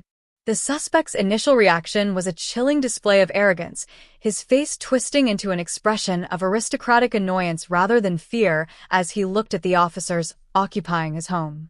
"Do you have any idea who I am?" he muttered, his voice low, steady, and entirely devoid of the panic that characterizes a normal arrest scene. "You've just made the biggest mistake of your careers. I want my attorney on the phone immediately." He spoke with the confidence of a man who believed his wealth made him inherently superior to the criminal justice system, a man who had spent 20 years believing that his social status was a permanent, unassailable shield against the consequences of his actions. As he was led down the stairs and out into the crisp morning air, he maintained a rigid, upright posture, refusing to lower his head as the flashbulbs of the media, who had caught wind of the operation, began to illuminate the driveway in a jagged sequence of white light. The search of the mansion began immediately after the suspect was transported, with forensic technicians systematically processing every room, looking for the physical and digital remnants of his 20-year obsession. The home was a monument to success: polished marble floors, expensive art, and photographs of the suspect shaking hands with governors, senators, and community leaders, images that now looked deeply grotesque in the light of the forest excavation. In the master study, hidden behind a false panel in the built-in mahogany bookshelves, the digital recovery unit located a secure, standalone server rack that was completely disconnected from the home's primary internet network. This was his private digital vault, an encrypted archive that had been maintained with the same clinical precision as his corporate business accounts, a repository of data that investigators suspected contained the true history of his predatory life. The discovery of the standalone server changed the entire scope of the investigation, shifting the focus from a singular cold case into a potential exposure of a long-term, multi-victim operation that had been conducted under the nose of the county for decades. Tech experts immediately began the complex process of bypassing the encryption layers, a digital excavation that was just as delicate and critical as the physical work that had been performed in the forest clearing. Every file recovered, every hidden folder opened, was a potential page in a ledger of secrets that the suspect had believed would remain buried forever behind his walls. The precinct was a hive of intense, non-stop activity through the day, with detectives from various regional divisions arriving to cross-reference their own unresolved files against the newly discovered data, the realization setting in that the arrest of this single pillar of the community could be the key to unlocking a generation of unsolved trauma. As the sun began to set on the day of the arrest, the town outside was caught in a state of profound, collective shock, the news of the businessman's involvement moving through the streets with the destructive force of a natural disaster. People gathered on street corners, in local diners, and outside the courthouse steps, staring at their phones as the details of the forest excavation and the identity of the suspect were confirmed by official press releases. The realization that they had celebrated this man, that they had taken his money, that they had allowed him to stand near their children at community events, was a psychological violation that left the entire population feeling physically nauseated. The narrative of their town's history had been violently rewritten in the span of 12 hours, transforming their quiet, safe haven into a landscape where the ultimate evil had been allowed to wear the mask of their primary benefactor for 20 long years. The long wait for justice was entering its final, legal phase, but the shadow cast by the 2006 disappearance had changed its shape entirely, transforming from a vague phantom into a concrete, undeniable monster that was now locked inside a state cell. The detectives who had spent decades chasing the ghost were left with a heavy, exhausting sense of duty fulfilled, their eyes red from lack of sleep, but their resolve harder than ever as they prepared for the upcoming courtroom battle. They knew that the arrest was just the beginning of the end, and that the true reckoning would take place in the blinding light of the trial, where every secret would be exhumed and every lie would be permanently crushed by the weight of the truth. The long, dark night that began in the rain of 2006 was finally drawing to a close, and the dawn that was coming promised to be a cold, hard, and entirely unforgiving revelation for the man who thought he had committed the perfect crime. The structural integrity of the suspect's 40-year fortress of lies did not merely crack during the third phase of the judicial proceedings. It collapsed inward with a catastrophic momentum that permanently rearranged the psychological landscape of the entire county. The courtroom, an austere chamber of high-back walnut benches and dull, rhythmic fluorescent lighting, was transformed from a site of formal legal theater into a clinical laboratory where a monster was methodically dissected in front of a breathless gallery.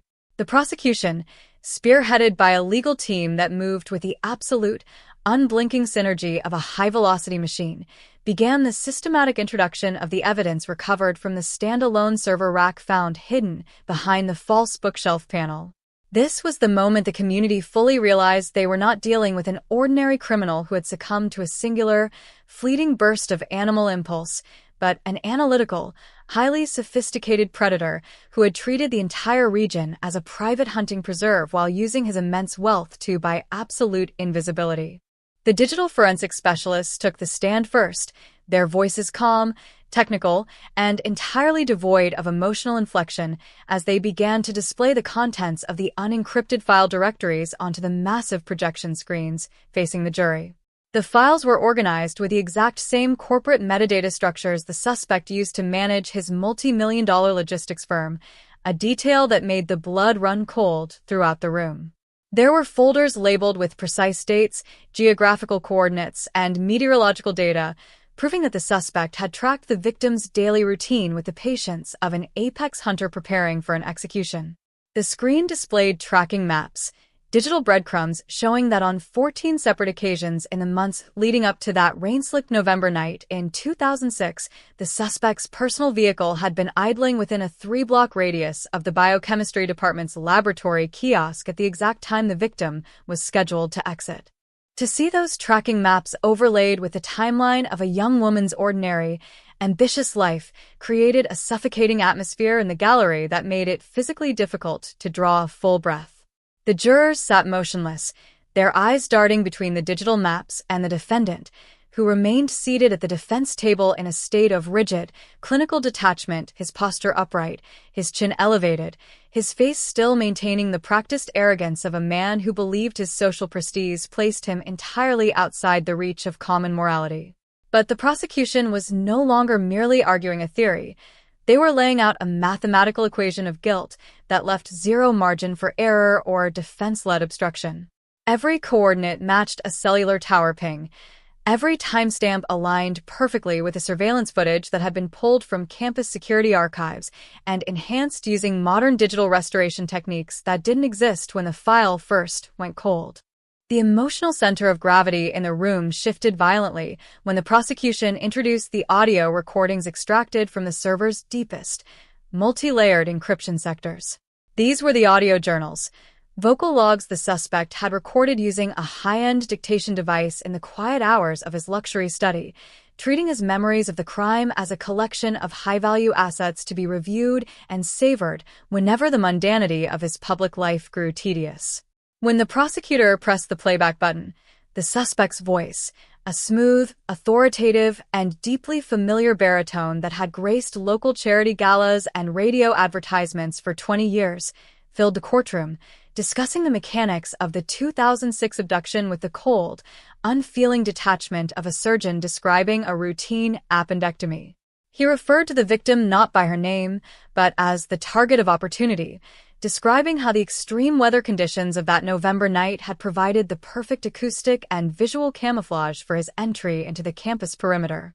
The sound of that voice, echoing off the wooden walls of the chamber, caused several members of the gallery to weep openly, while others stared at the floor in a state of absolute, paralyzed revulsion. The suspect's own defense team looked as if they had been physically struck, their eyes fixed on their legal pads, their pen static as the voice of their client dismantled their remaining strategies in a matter of minutes. The recording detailed the precise moment of the interception on the oak-lined path, the suspect describing the victim's initial confusion, her immediate attempt to resist, and the absolute ease with which he had neutralized her defense using a chemical restraint he had obtained through his corporate supply chains. It was a narrative of absolute domination, an unvarnished window into a sociopathic intellect that had completely uncoupled itself from the human spectrum of empathy, replacing it with a grotesque, narcissistic worship of his own absolute power over life and death. Sitting in the front row of the gallery, directly behind the prosecution table, the victim's family remained a monument of pure, unyielding human dignity, their bodies pressed together like a fortress against the onslaught of the graphic details. For 20 years, they had been forced to live in a vacuum of information, their minds creating 1,000 separate, terrifying scenarios of what might have happened to their daughter in the dark. Now, the vacuum was being filled with the hard, crystalline truth, and while the reality was a nightmare of immense proportions, the look on their faces was not one of defeat. It was the look of a family that was finally witnessing the destruction of the phantom that had haunted their dreams for a generation. They watched the back of the suspect's neck with a searing, uninterrupted intensity, their presence a silent, crushing moral force that seemed to dominate the entire room, forcing everyone present to remember that beneath the digital files and the legal arguments lay the stolen life of a brilliant 21-year-old girl. The defense attorney, a seasoned veteran who had earned millions defending the region's elite against complex criminal indictments, stood to conduct his cross-examination of the digital forensic unit, but his voice lacked its characteristic fire, sounding thin, brittle, and entirely performative. He tried to suggest that the server could have been accessed remotely, that the files could have been planted by a corporate rival or a malicious entity seeking to destroy the suspect's business empire, but the prosecution's infrastructure was too massive and too well-engineered to be disrupted by such standard legal maneuvers. The tech expert simply pulled up the hardware logs, showing that the standalone server had zero network connectivity capabilities, meaning every single byte of data had been transferred physically via a direct hardware connection within the suspect's private office, authenticated by a biometric security sequence that matched the defendant's right thumbprint. The defense attorney sat down without a follow-up question, the realization setting in across the room that the trial had transitioned from a battle of narratives into a formal execution of the law. As the afternoon session commenced, the prosecution introduced the unexpected witness back into the narrative, not by bringing them physically into the high-risk environment of the courtroom, but via a secure, high-definition closed-circuit video link from an undisclosed federal location. The witness's face was partially obscured to protect their identity within the witness protection framework, but their voice came through the speakers with a raw, trembling clarity that captivated every individual in the room. They walked the jury through the geography of the suspect's family timberland, matching their 20-year-old memory perfectly with the aerial drone footage and forensic maps that the police had generated during the recent excavation of the burial site.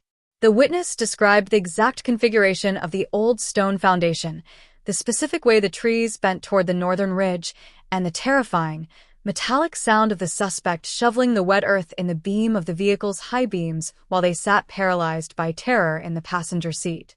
The cross-examination of the witness was the defense's last stand, a desperate, aggressive attempt to paint them as an unreliable narrator whose memory had been corrupted by 20 years of severe psychological instability and substance abuse.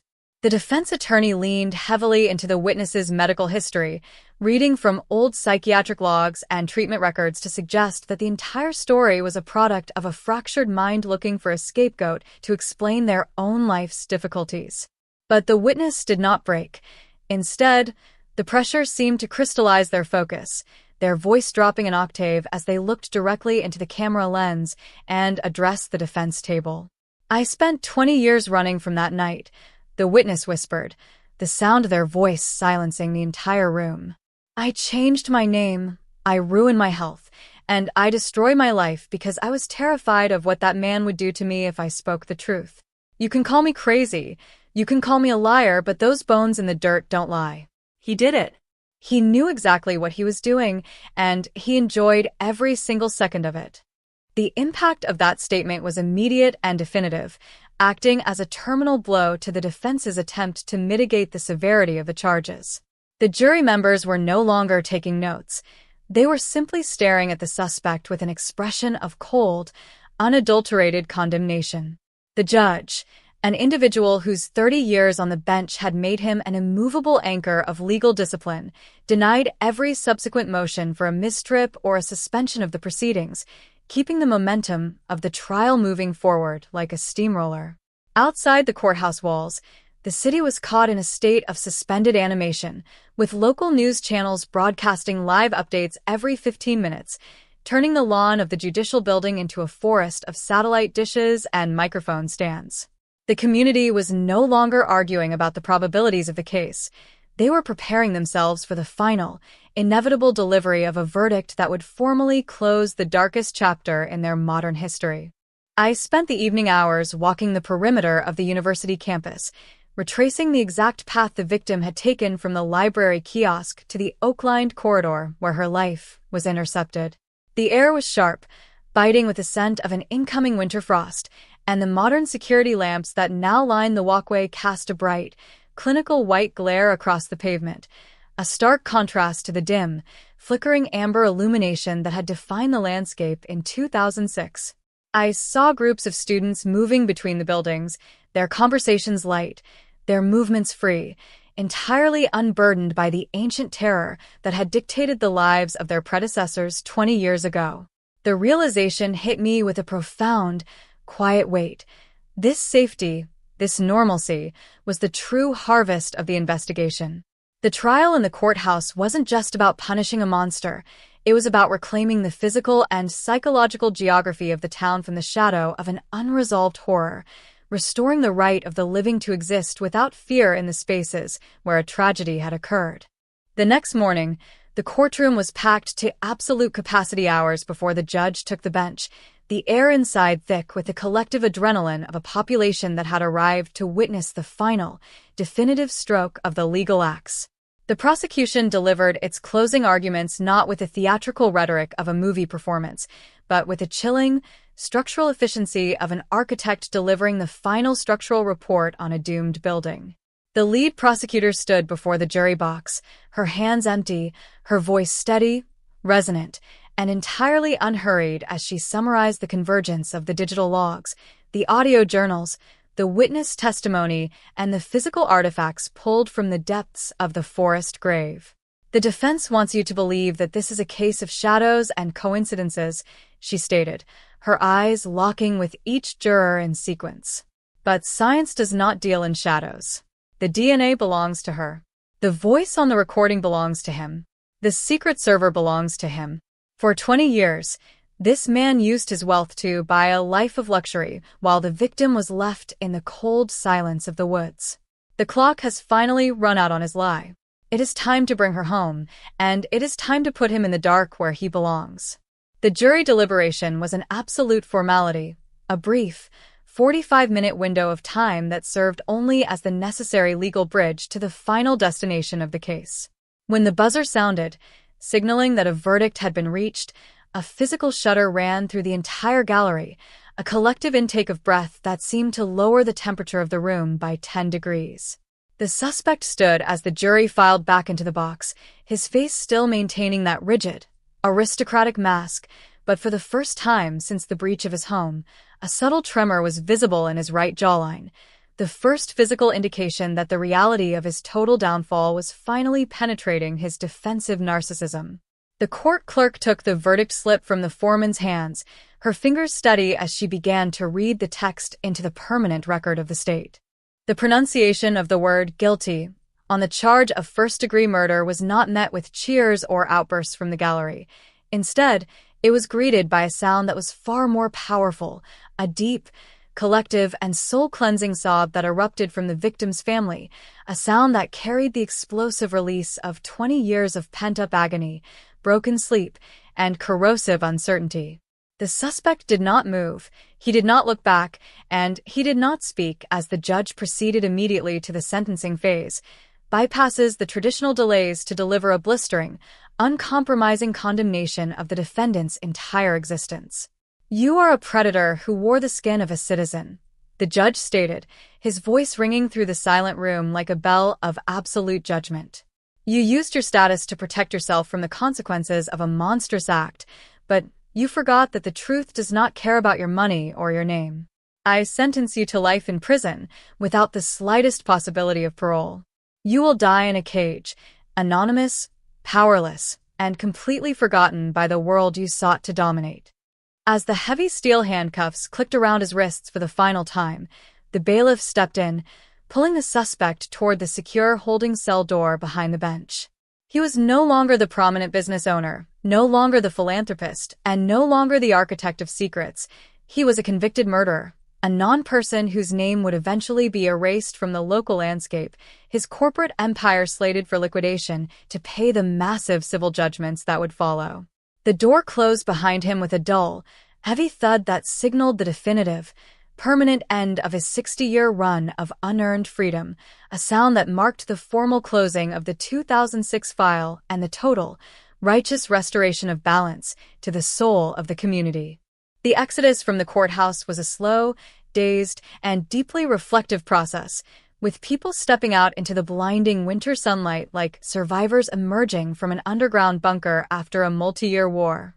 The media vans were already beginning to pack up their cables, their cameras turning away from the building to look for the next sensational headline in some other distant town, leaving the local residents with the quiet, monumental reality of their own history.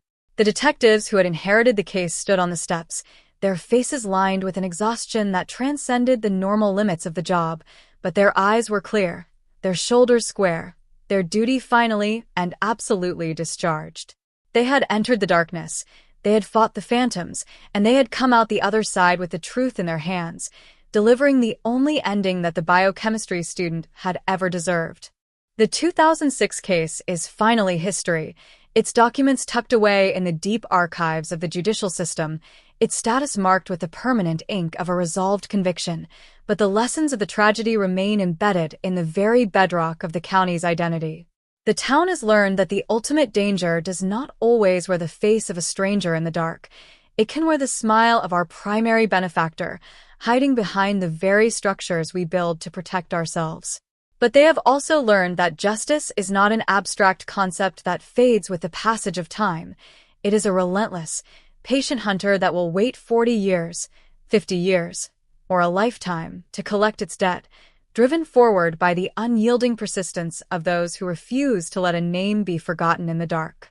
The silence has been broken, the nightmare is over, and as the winter wind blows through the quiet streets of the city, the future belongs, at last, entirely and irrevocably to the living, unburdened by the ghosts of the past, free to walk into the light of an honest tomorrow.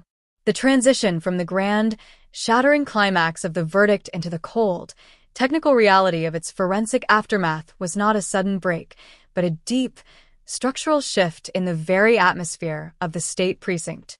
The trial had concluded, the word guilty had been written into the permanent ledger of the state, but the physical remnants of the suspect's 20-year deception were still being unpacked inside the high-security processing bays of the state crime lab.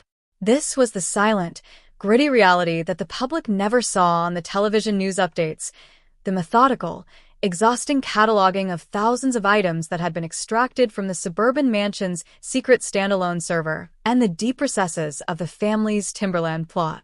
For the investigative team, there was no immediate celebration.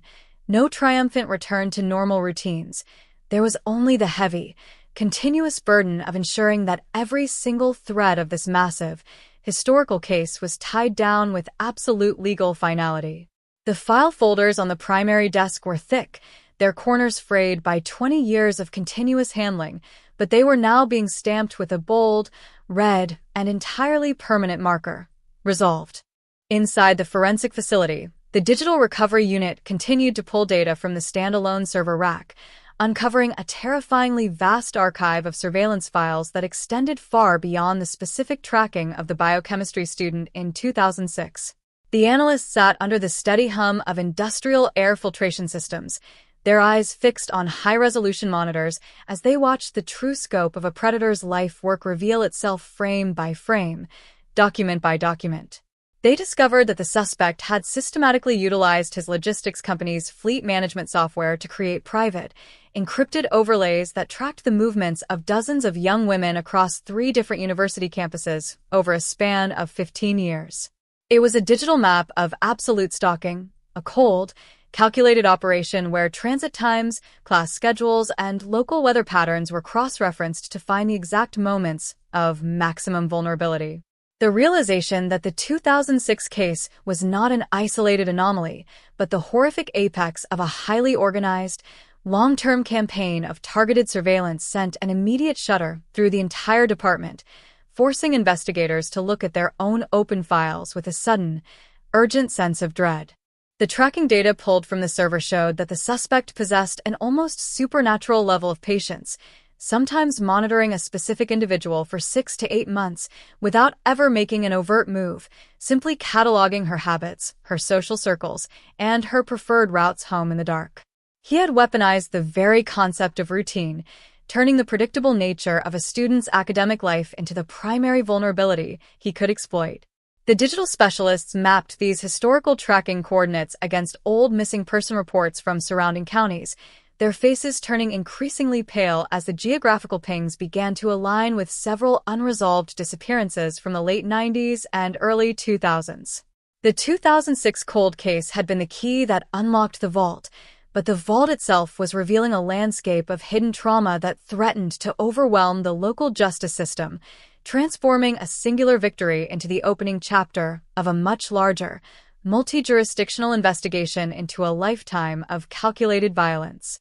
While the digital teams excavated the server, the field teams remained deployed at the remote Timberland parcel, expanding the search perimeter around the old stone foundation to ensure that no other secrets were left buried in the dark of the old-growth pine forest. The ground-penetrating radar units moved across the damp, moss-covered earth in a steady, rhythmic grid, their monitors sending back high-resolution anomalies that required immediate, manual verification by the forensic archaeology squad. The work was physically punishing and emotionally draining, carried out in the biting, icy cold of a Pacific Northwest winter, with officers working on their knees with trowels and small hand brushes under the constant, heavy canopy of the silent trees. Every rusted piece of metal, every displaced layer of compacted soil, and every fragment of synthetic material was treated with the highest level of forensic sanctity, processed through an on-site mobile laboratory to determine if it belonged to the natural geology of the timber plot or if it was an artifact of human intervention. The lead detective, a man whose hair had turned completely gray over the course of the 20-year investigation, stood at the edge of the clearing, watching his team work with a look of profound, quiet concentration. He held a copy of the suspect's voice logs in his hand, the transcripts of those chilling, smooth baritone monologues where the killer had detailed the perfection of his geographic selection.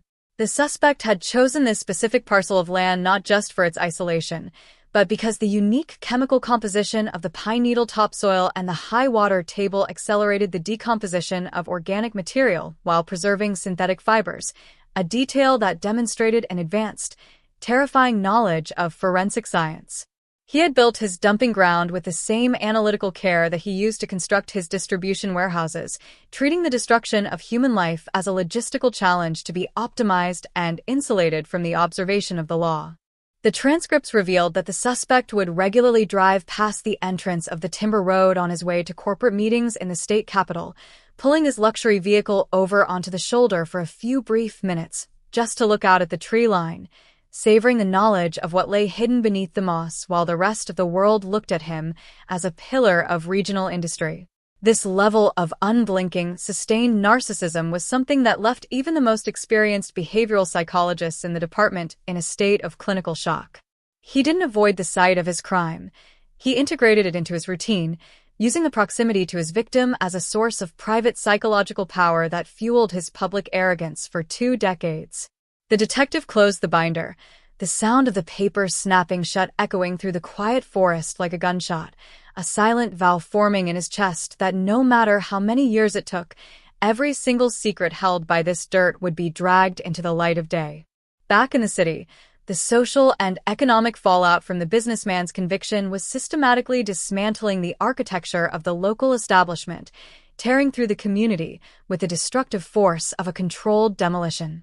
His multi-million-dollar logistics firm, which employed hundreds of local residents and funded dozens of community programs, went into immediate, chaotic receivership as banks and investment funds scrambled to sever all ties with a brand that was now permanently synonymous with first-degree murder. The corporate headquarters, a gleaming glass and steel structure that had once been praised as a symbol of the town's modernization, became a ghost town overnight, its offices sealed by federal marshals and its assets frozen to secure the massive financial judgments that were being prepared by the victims' legal representatives. The local boards, the charity committees, and the political action networks that had proudly listed the suspect as a primary benefactor spent their days in emergency sessions, frantically scrubbing his name from their buildings, their letterheads, and their history in a desperate, losing attempt to outrun the taint of his association. The psychological betrayal felt by the ordinary citizens was deep, visceral, and entirely unresolvable. Neighbors who had lived next to his sprawling estate for decades, who had attended his summer pool parties, and who had trusted him to write letters of recommendation for their children's college applications found themselves looking at their own memories through a distorted, terrifying lens. Every polite interaction, every shared joke across the garden fence, and every neighborly gesture was now revealed to be a calculated performance executed by a man who was simultaneously hoarding the clothes and identification cards of a murdered student in a subterranean concrete vault beneath his garage.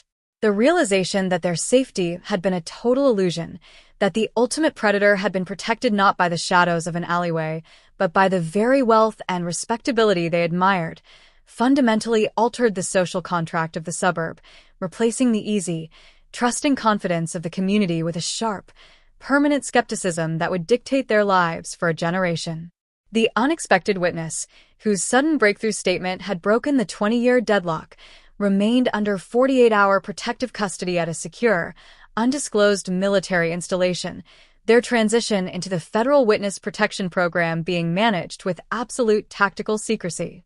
The state attorneys knew that even from inside a maximum security cell, the suspect's deep field network of financial influence and high-level connections posed a continuous, viable threat to the person who had dismantled his empire.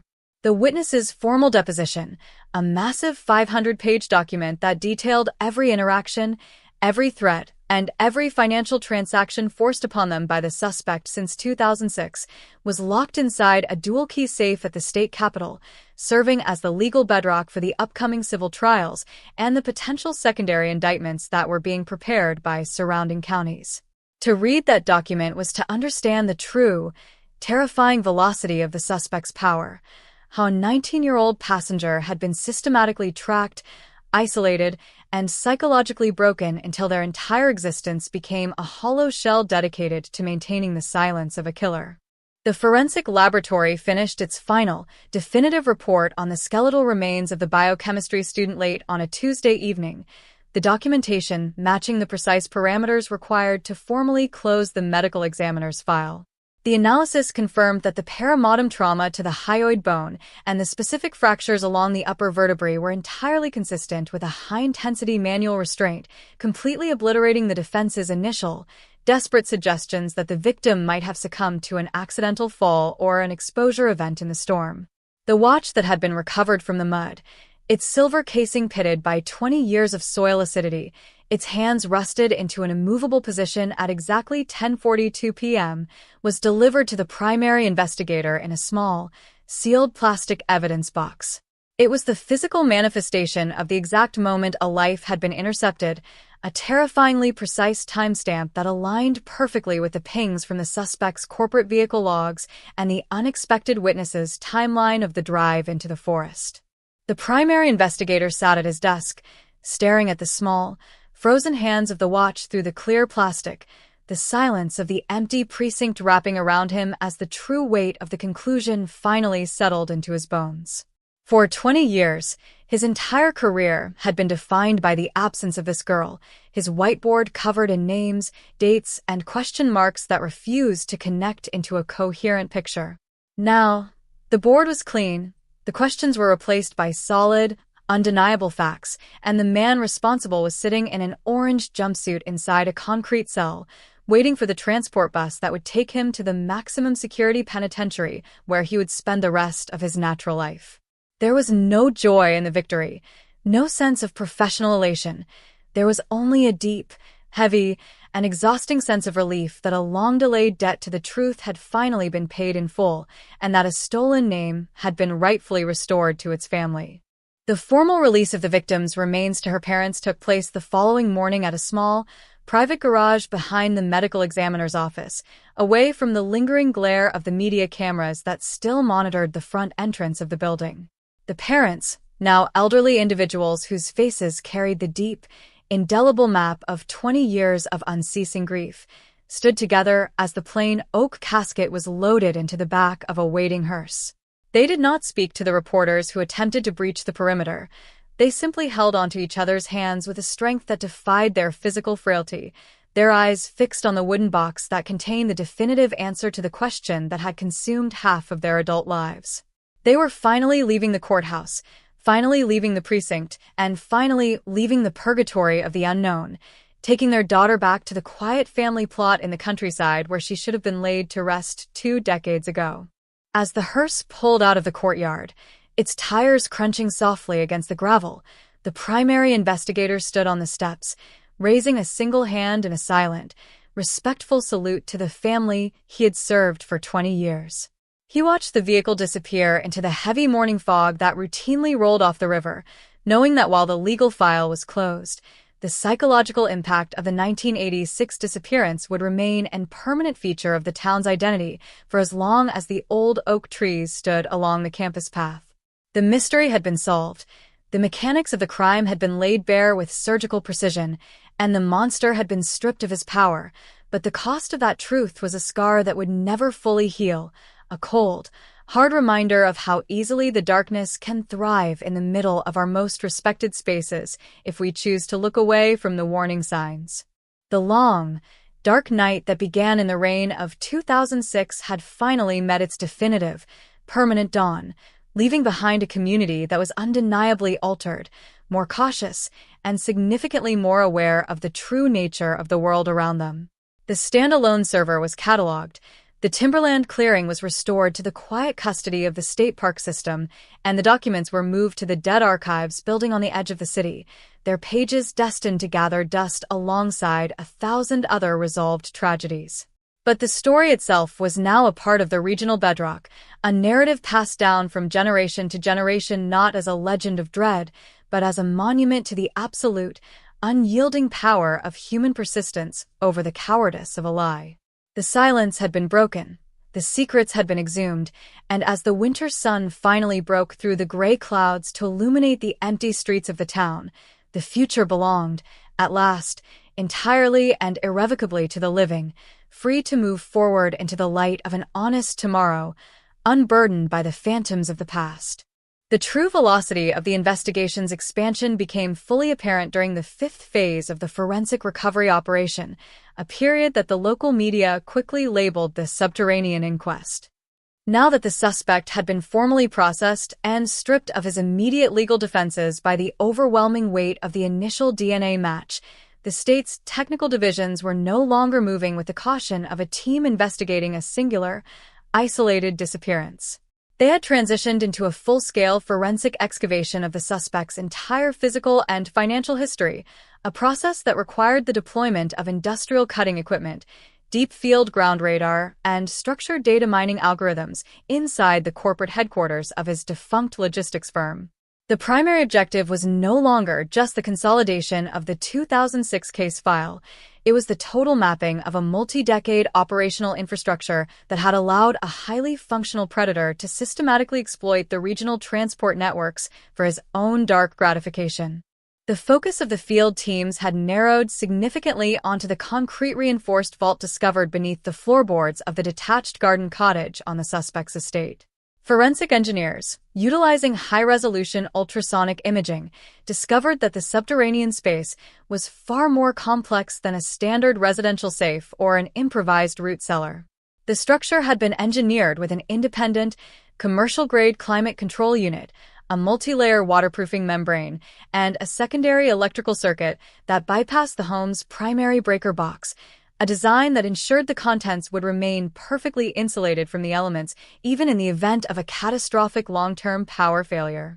It was a museum of absolute intent, a space constructed with the deliberate, long-term purpose of preservation, proving to the behavioral analysis teams that the suspect had never viewed his actions as temporary deviations, but as a permanent, high-value career that required structural insulation from the real world. Inside the vault, the air processing units had kept the relative humidity at an absolute, unchanging 40% for 2 decades, a detail that had a profound, unexpected impact on the state of the evidence. When the primary recovery team began the systematic extraction of the physical items, they found themselves handling artifacts that looked as though they had been placed on the stainless steel shelves only hours prior, completely unmarred by the typical decay, mold, or insect activity that routinely degrades evidence in historical cold cases. The silver ring the victim had received for her 16th birthday, recovered from a velvet-lined compartment inside a high-security lockbox, was completely free of tarnish, its engraved inscription still sharp, clear, and perfectly legible under the high-intensity forensic work lights. This level of preservation was a double-edged sword for the defense. It meant that the physical links between the suspect and the victim were not speculative or degraded, but were pristine, high-fidelity matches that possessed the exact same forensic weight as evidence pulled from a fresh crime scene. As the technicians cataloged the items, they uncovered a secondary shelf that contained a series of high-density magnetic data tapes, the kind used by large-scale logistical operations in the early 2000s to back up their corporate shipping manifests and fleet tracking logs. The digital forensics team immediately routed these tapes to the state capitol's specialized media recovery center, utilizing legacy tape drives that had been carefully restored to functional status to extract the raw, uncompressed binary data hidden within the magnetic strips. What emerged from those tapes was a digital ledger of terror that systematically demolished the defense's remaining narrative of a singular lapse in judgment. The data contained automated tracking logs from the suspect's private corporate vehicle from the years 2002 through 2007, showing that his movements during those years were punctuated by highly specific, repetitive geographical anomalies that aligned with the exact dates and times of 6 other unresolved missing person investigations across the Pacific Northwest. The projection screens inside the command center displayed these historical tracking lines as a series of vivid, overlapping red trajectories that cut across the state maps like a spider's web, with the 2006 campus path standing out as merely one node in a much larger, continent-wide hunting network. The suspect had systematically weaponized his position as a logistics coordinator, utilizing his intimate knowledge of commercial delivery routes, blind spots in highway surveillance, and the predictable schedules of long-haul freight corridors to select locations that offered maximum operational security. He was a man who understood the geometry of isolation. He knew exactly how far a vehicle could travel off the main interstate before hitting a zone that was completely unmonitored by law enforcement, and he used that knowledge to construct a phantom transport system that moved right alongside the legal commerce of the region, completely invisible to the local sheriffs who were looking for a common transient. The revelation of the magnetic tape data triggered an immediate, emergency integration of several regional cold case squads, with detectives from 3 neighboring states arriving at the precinct with their own boxes of yellowing files, their faces tight with a mixture of intense professional focus and deep, visceral fury. They sat around the central conference table until the early hours of the morning, cross-referencing the suspect's corporate travel itineraries against old police logs, gas station receipts, and hotel registries from a generation ago. The data matched with a terrifying, mechanical regularity. Every unexplained gap in his business travel schedule, every late-night detour down a rural logging road, and every sudden, unscripted maintenance check on his company's regional warehouses now corresponded to a date when a young woman had vanished from a bus stop, a campus parking lot, or a roadside convenience store. The scale of the discovery began to crush the independent identity of the 2006 case, transforming the narrative from a local tragedy into one of the most extensive, calculated multi-state forensic investigations in modern law enforcement history. The primary investigator, a man who had lived with a biochemistry student's face on his desk for 20 years, found himself facing a completely different kind of exhaustion. The realization that his victory in the 2006 file was just the first domino to fall in a sequence that would require years of continuous, grueling legal and analytical labor to fully resolve. He sat in the dark of his office, the glow from the computer monitor illuminating the sprawling network of connections on his wall, his mind grappling with the terrifying efficiency of the man who had been living just 5 miles away from the precinct, masquerading as a benevolent captain of industry while maintaining a ledger of human destruction that spanned half the country. Outside the law enforcement bubble, the economic liquidation of the suspect's corporate holdings was creating a massive, chaotic vacuum in the local economy, tearing through the community's financial stability like an explosion. The logistics firm's primary distribution hub, a massive 300,000 square foot facility on the industrial edge of the city, was placed under absolute federal receivership, its fleet of delivery trucks grounded, its shipping lanes frozen, and its internal databases seized by federal auditors investigating potential cross-border corporate fraud. Hundreds of local warehouse workers, truck drivers, and administrative staff found themselves locked out of their workplace overnight, their pension funds frozen, their health insurance canceled, and their entire professional history permanently associated with a brand that was now universally reviled as the financial vehicle of a serial offender. The local community leaders who had once competed for the suspect's financial patronage were caught in a public relations nightmare of unprecedented proportions, with local activist groups and student organizations demanding an immediate, transparent audit of every dollar the suspect had ever contributed to public infrastructure. The youth athletic complex that bore his name became the site of daily, angry protests, with parents arriving with cans of black spray paint to deface the bronze plaque at the entrance, refusing to allow their children to play on fields that had been funded by the profits of a logistics company that was now revealed to be a mechanism for abduction. The hypocrisy of his public life was the ultimate insult. He had built his reputation on protecting the community, on creating jobs, and on funding safety initiatives, using the very money generated by his corporate success to insulate his private playground of horror from the curiosity of the world. The unexpected witness, whose initial statement had set this entire legal avalanche into motion, was undergoing a grueling, multi-day deposition inside a secure military facility, their words being transcribed by a team of federal court reporters to ensure that every single memory was preserved in an ironclad, legally unassailable format. The witness's narrative was no longer just about the specific mechanics of the 2006 abduction. They were now being asked to re-examine every single interaction they had ever had with the suspect during their employment at the logistics firm, looking for the subtle clues, the strange deviations in routine, and the logistical anomalies that they had dismissed as mere corporate eccentricities 20 years ago. The witness recalled several instances where the suspect had ordered specific delivery vehicles to be detailed and rerouted to his private estate under the cover of night, instructions that now aligned perfectly with the timestamps found on the magnetic data tapes recovered from the subterranean vault. To read the transcripts of these depositions is to witness the slow, agonizing process of a human mind being forced to look back at its own history through a lens of absolute horror, realizing that they had been an unwitting pawn in a massive, calculated system of violence. The witness described how the suspect would routinely monitor the regional news broadcasts inside his corporate office, his face entirely unblinking, his voice calm and professional as he discussed the ongoing police search for the missing biochemistry student with his executive staff, even offering to deploy his company's private security personnel to assist the university's campus watch teams.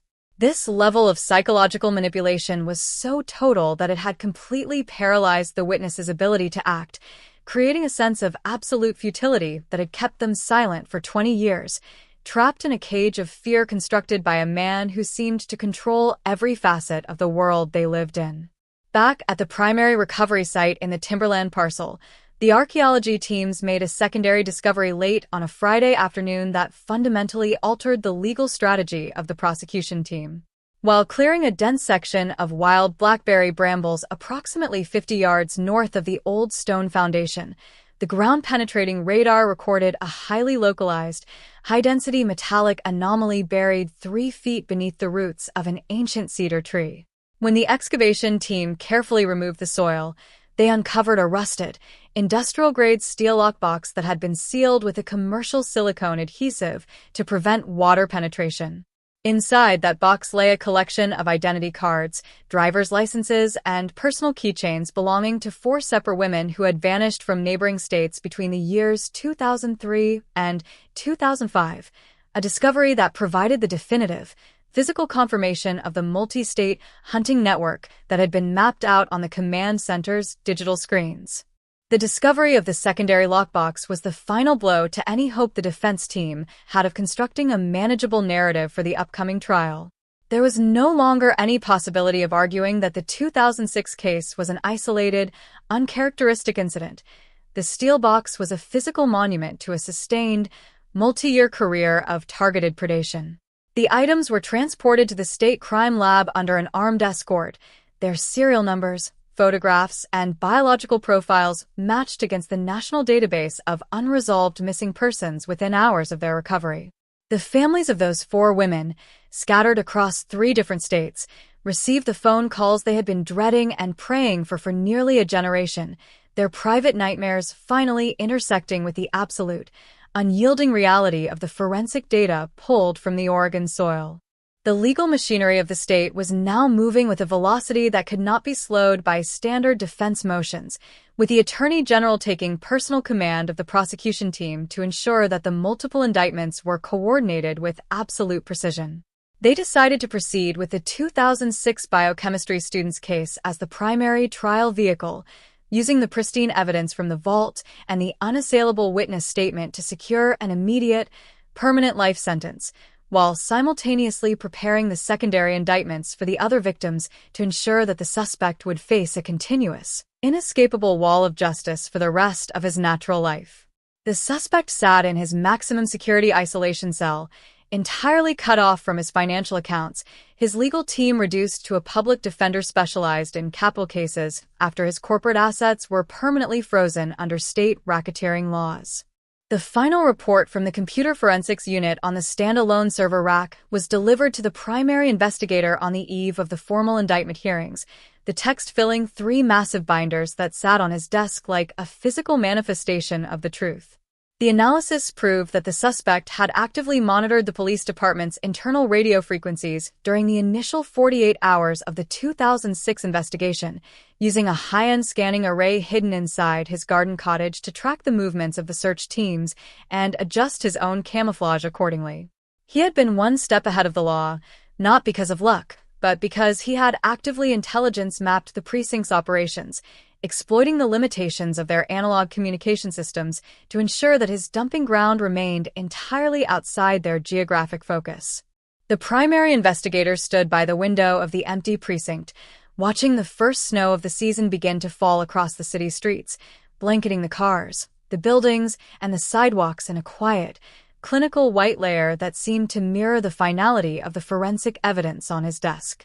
The long, dark night that began in the rain of 2006 had expanded into a multi-decade winter that had frozen the lives of dozens of families across the country, but the thaw had finally arrived, driven forward by the absolute, unyielding persistence of an unexpected voice and the precision of modern science.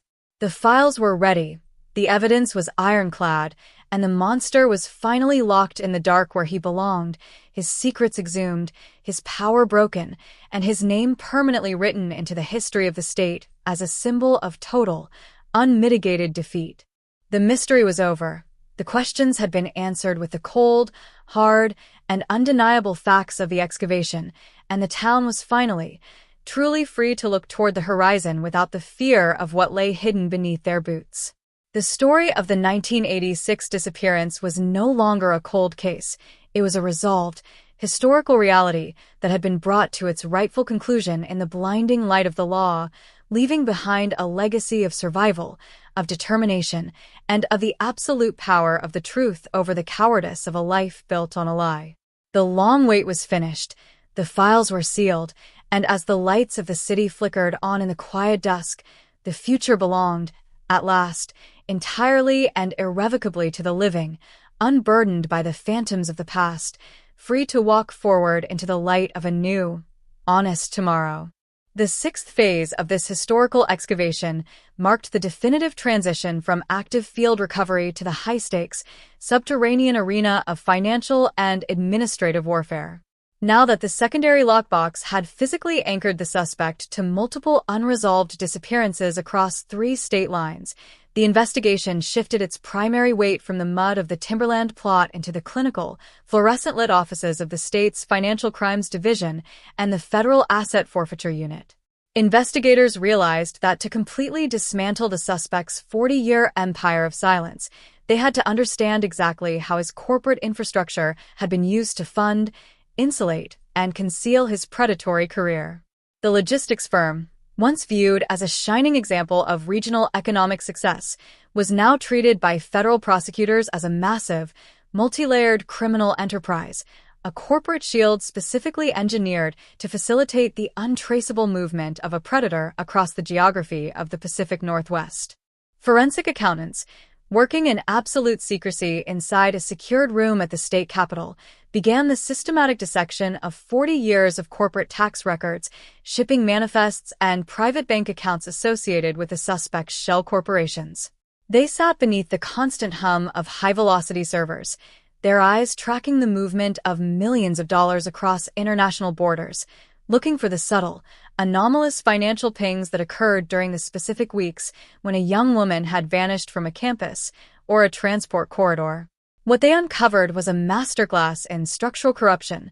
The suspect had systematically utilized his company's interstate commerce credits to fund a private, entirely off-the-books network of real estate acquisitions, purchasing isolated parcels of land along his primary shipping routes that served as temporary staging areas and deep field disposal sites for his crimes.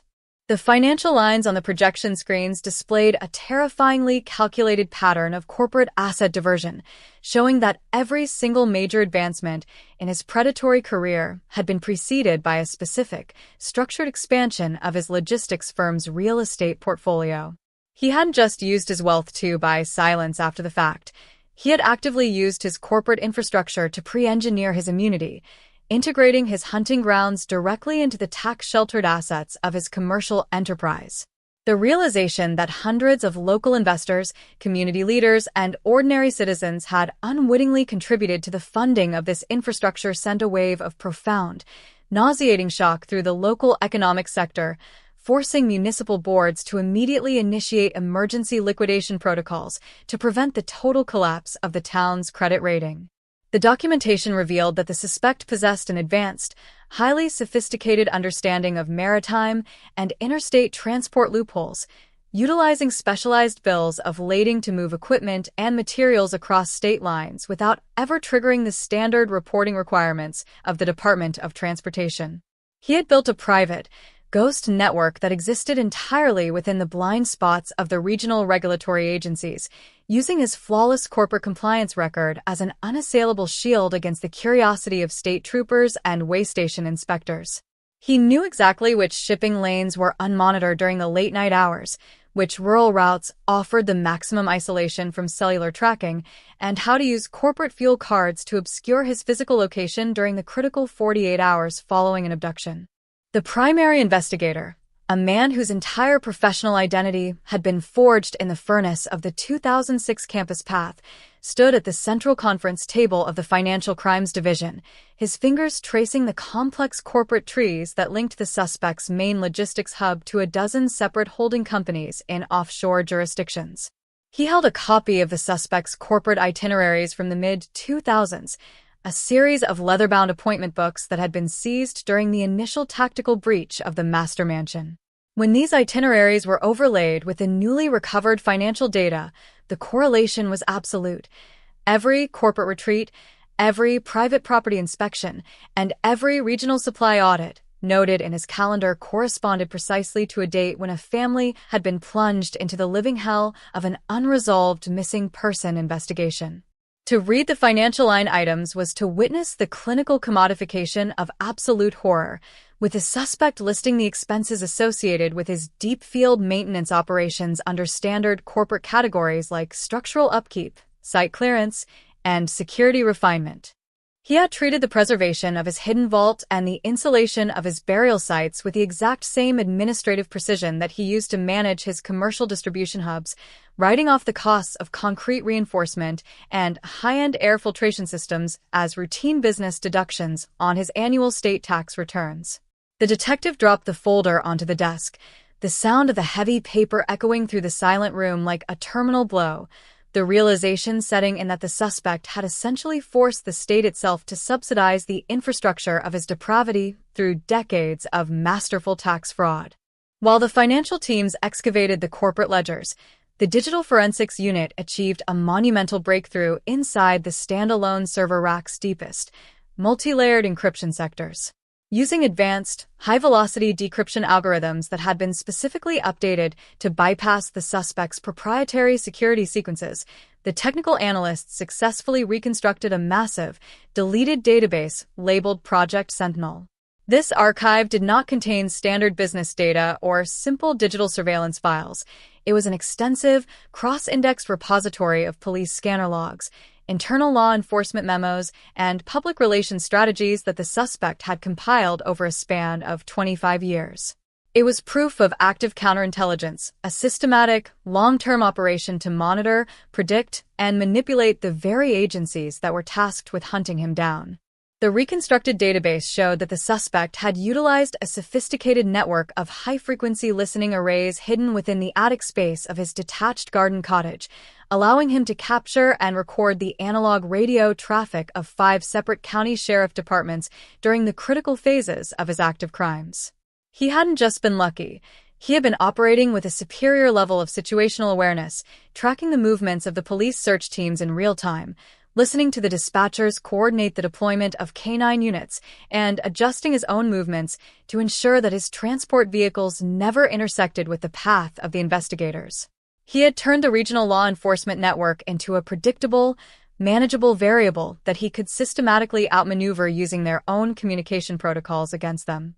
The implications of Project Sentinel tore through the department like a physical shockwave, shifting the investigation from a localized cold case into a massive, internal security audit that threatened to expose deep vulnerabilities in the state's regional communications infrastructure. The lead tech expert demonstrated that the suspect had even managed to intercept encrypted email transmissions from the early 2000s, utilizing early-generation network vulnerabilities to monitor the internal discussions of the original 2006 task force, allowing him to see exactly which leads the detectives were pursuing and which suspects they were prioritizing. He sat behind his desk, watching the police chase ghosts for 20 years, his immense narcissism fed daily by the knowledge that he was actively reading the thoughts of the men who had sworn to bring him to justice. Outside the secure boundaries of the precinct, the public relations fallout from the exposure of Project Sentinel was creating an atmosphere of total, absolute paranoia within the city's political establishment. Local newspapers and independent investigative journals began publishing frantic, daily updates on the suspect's historical interactions with former chiefs of police, district attorneys, and county judges, revealing a complex web of campaign contributions, private dinners, and honorary board appointments that dated back to the late 1980s. The realization that the ultimate predator had been a major financial backer of the very individuals responsible for maintaining public safety shattered the community's remaining trust in their local institutions, replacing the quiet confidence of the suburb with an explosive, angry demand for a total federal takeover of the county government. The local university, which had served as the physical backdrop for the 2006 tragedy, was caught in its own structural crisis, with the student body organizing massive, non-stop sit-ins outside the administration building, demanding an immediate independent investigation into the school's historical security failures. Old campus security logs, exhumed under public records requests, revealed that in the weeks following the biochemistry student's disappearance, several security guards had reported seeing the suspect's corporate delivery vehicles parked near the oak-lined paths during unauthorized hours. But these reports had been systematically dismissed by senior administrators who didn't want to disrupt the university's financial relationship with the region's largest logistical employer. The weight of this historical negligence was heavy, toxic, and entirely unresolvable, turning a place of higher learning into a monument of institutional complicity. The unexpected witness, whose initial break in silence had initiated this catastrophic collapse of the suspect's empire, had finished their final, definitive deposition for the state attorney general's office, the text of their testimony now locked within a high-security archive that served as the primary legal engine for the upcoming multi-jurisdictional indictments. The witness had spent 7 consecutive days inside the secure military facility, guided by trauma-informed specialists through the deep, terrifying caverns of their own memory, pulling out the exact names, dates, and commands that linked the suspect's corporate operations directly to the physical concealment of the multiple victims.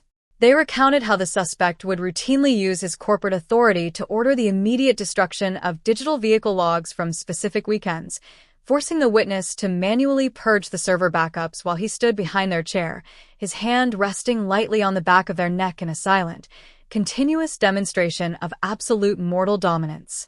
To read the final pages of that deposition is to witness the slow, meticulous resurrection of a human soul from the ash heap of total psychological destruction, the witness's words transitioning from the fragmented, panic-driven whispers of the initial interview into a hard, crystalline narrative of resistance that possessed the absolute finality of a death sentence. They described the profound sense of liberation that came from finally delivering the truth to the state, an internal shift that allowed them to look at the photographs of the victims not with the paralyzing guilt of an unwilling accomplice, but with the quiet, determined focus of a person who had finally chosen to serve as the ultimate instrument of their reckoning. The witness had done more than just provide a lead. They had broken the spell of terror that had kept the county paralyzed for a generation, proving that even the most meticulously engineered system of deception will eventually fail if a single human conscience refuses to completely die. Late on a Thursday afternoon, the state medical examiner's office delivered the definitive forensic anthropology reports on the secondary artifacts recovered from the Timberland parcel's hidden steel lockbox, the documentation providing the ironclad, scientific links that the prosecution needed to permanently secure the suspect's lifetime incarceration across multiple state jurisdictions. The analysis confirmed that the identity cards, driver's licenses, and jewelry items had been exposed to the exact same chemical and environmental variables found inside the forest clearing, proving that they had been curated and deposited by the same individual who had executed the 1986 burial. Every single object was a pristine, high-fidelity match for a missing person profile that had been dormant in the federal databases for 20 years, transforming the abstract theories of the regional detectives into an indisputable, physical certainty that left the defense team entirely bereft of any remaining legal strategy. The primary investigator sat at his desk in the quiet center of the cold case unit, the 3 massive binders containing the complete financial and digital analysis of Project Sentinel resting before him like a permanent monument to the truth. The walls of his office, which for 20 years had been covered in the chaotic, unresolved maps of the 2006 task force, were now entirely clean, the names and dates transferred into the formal legal indices of the state's indictment paperwork. He looked out the window at the city below, watching the evening traffic move through the winter slush, the flashing blue lights of a routine patrol car casting a rhythmic, familiar reflection against the glass of his office window. There was no elation in his chest, no sudden burst of professional triumph. There was only the immense, heavy, and grounding peace that comes from a long-delayed duty finally and completely fulfilled to the dead. The transport order for the suspect was signed by the state Supreme Court Justice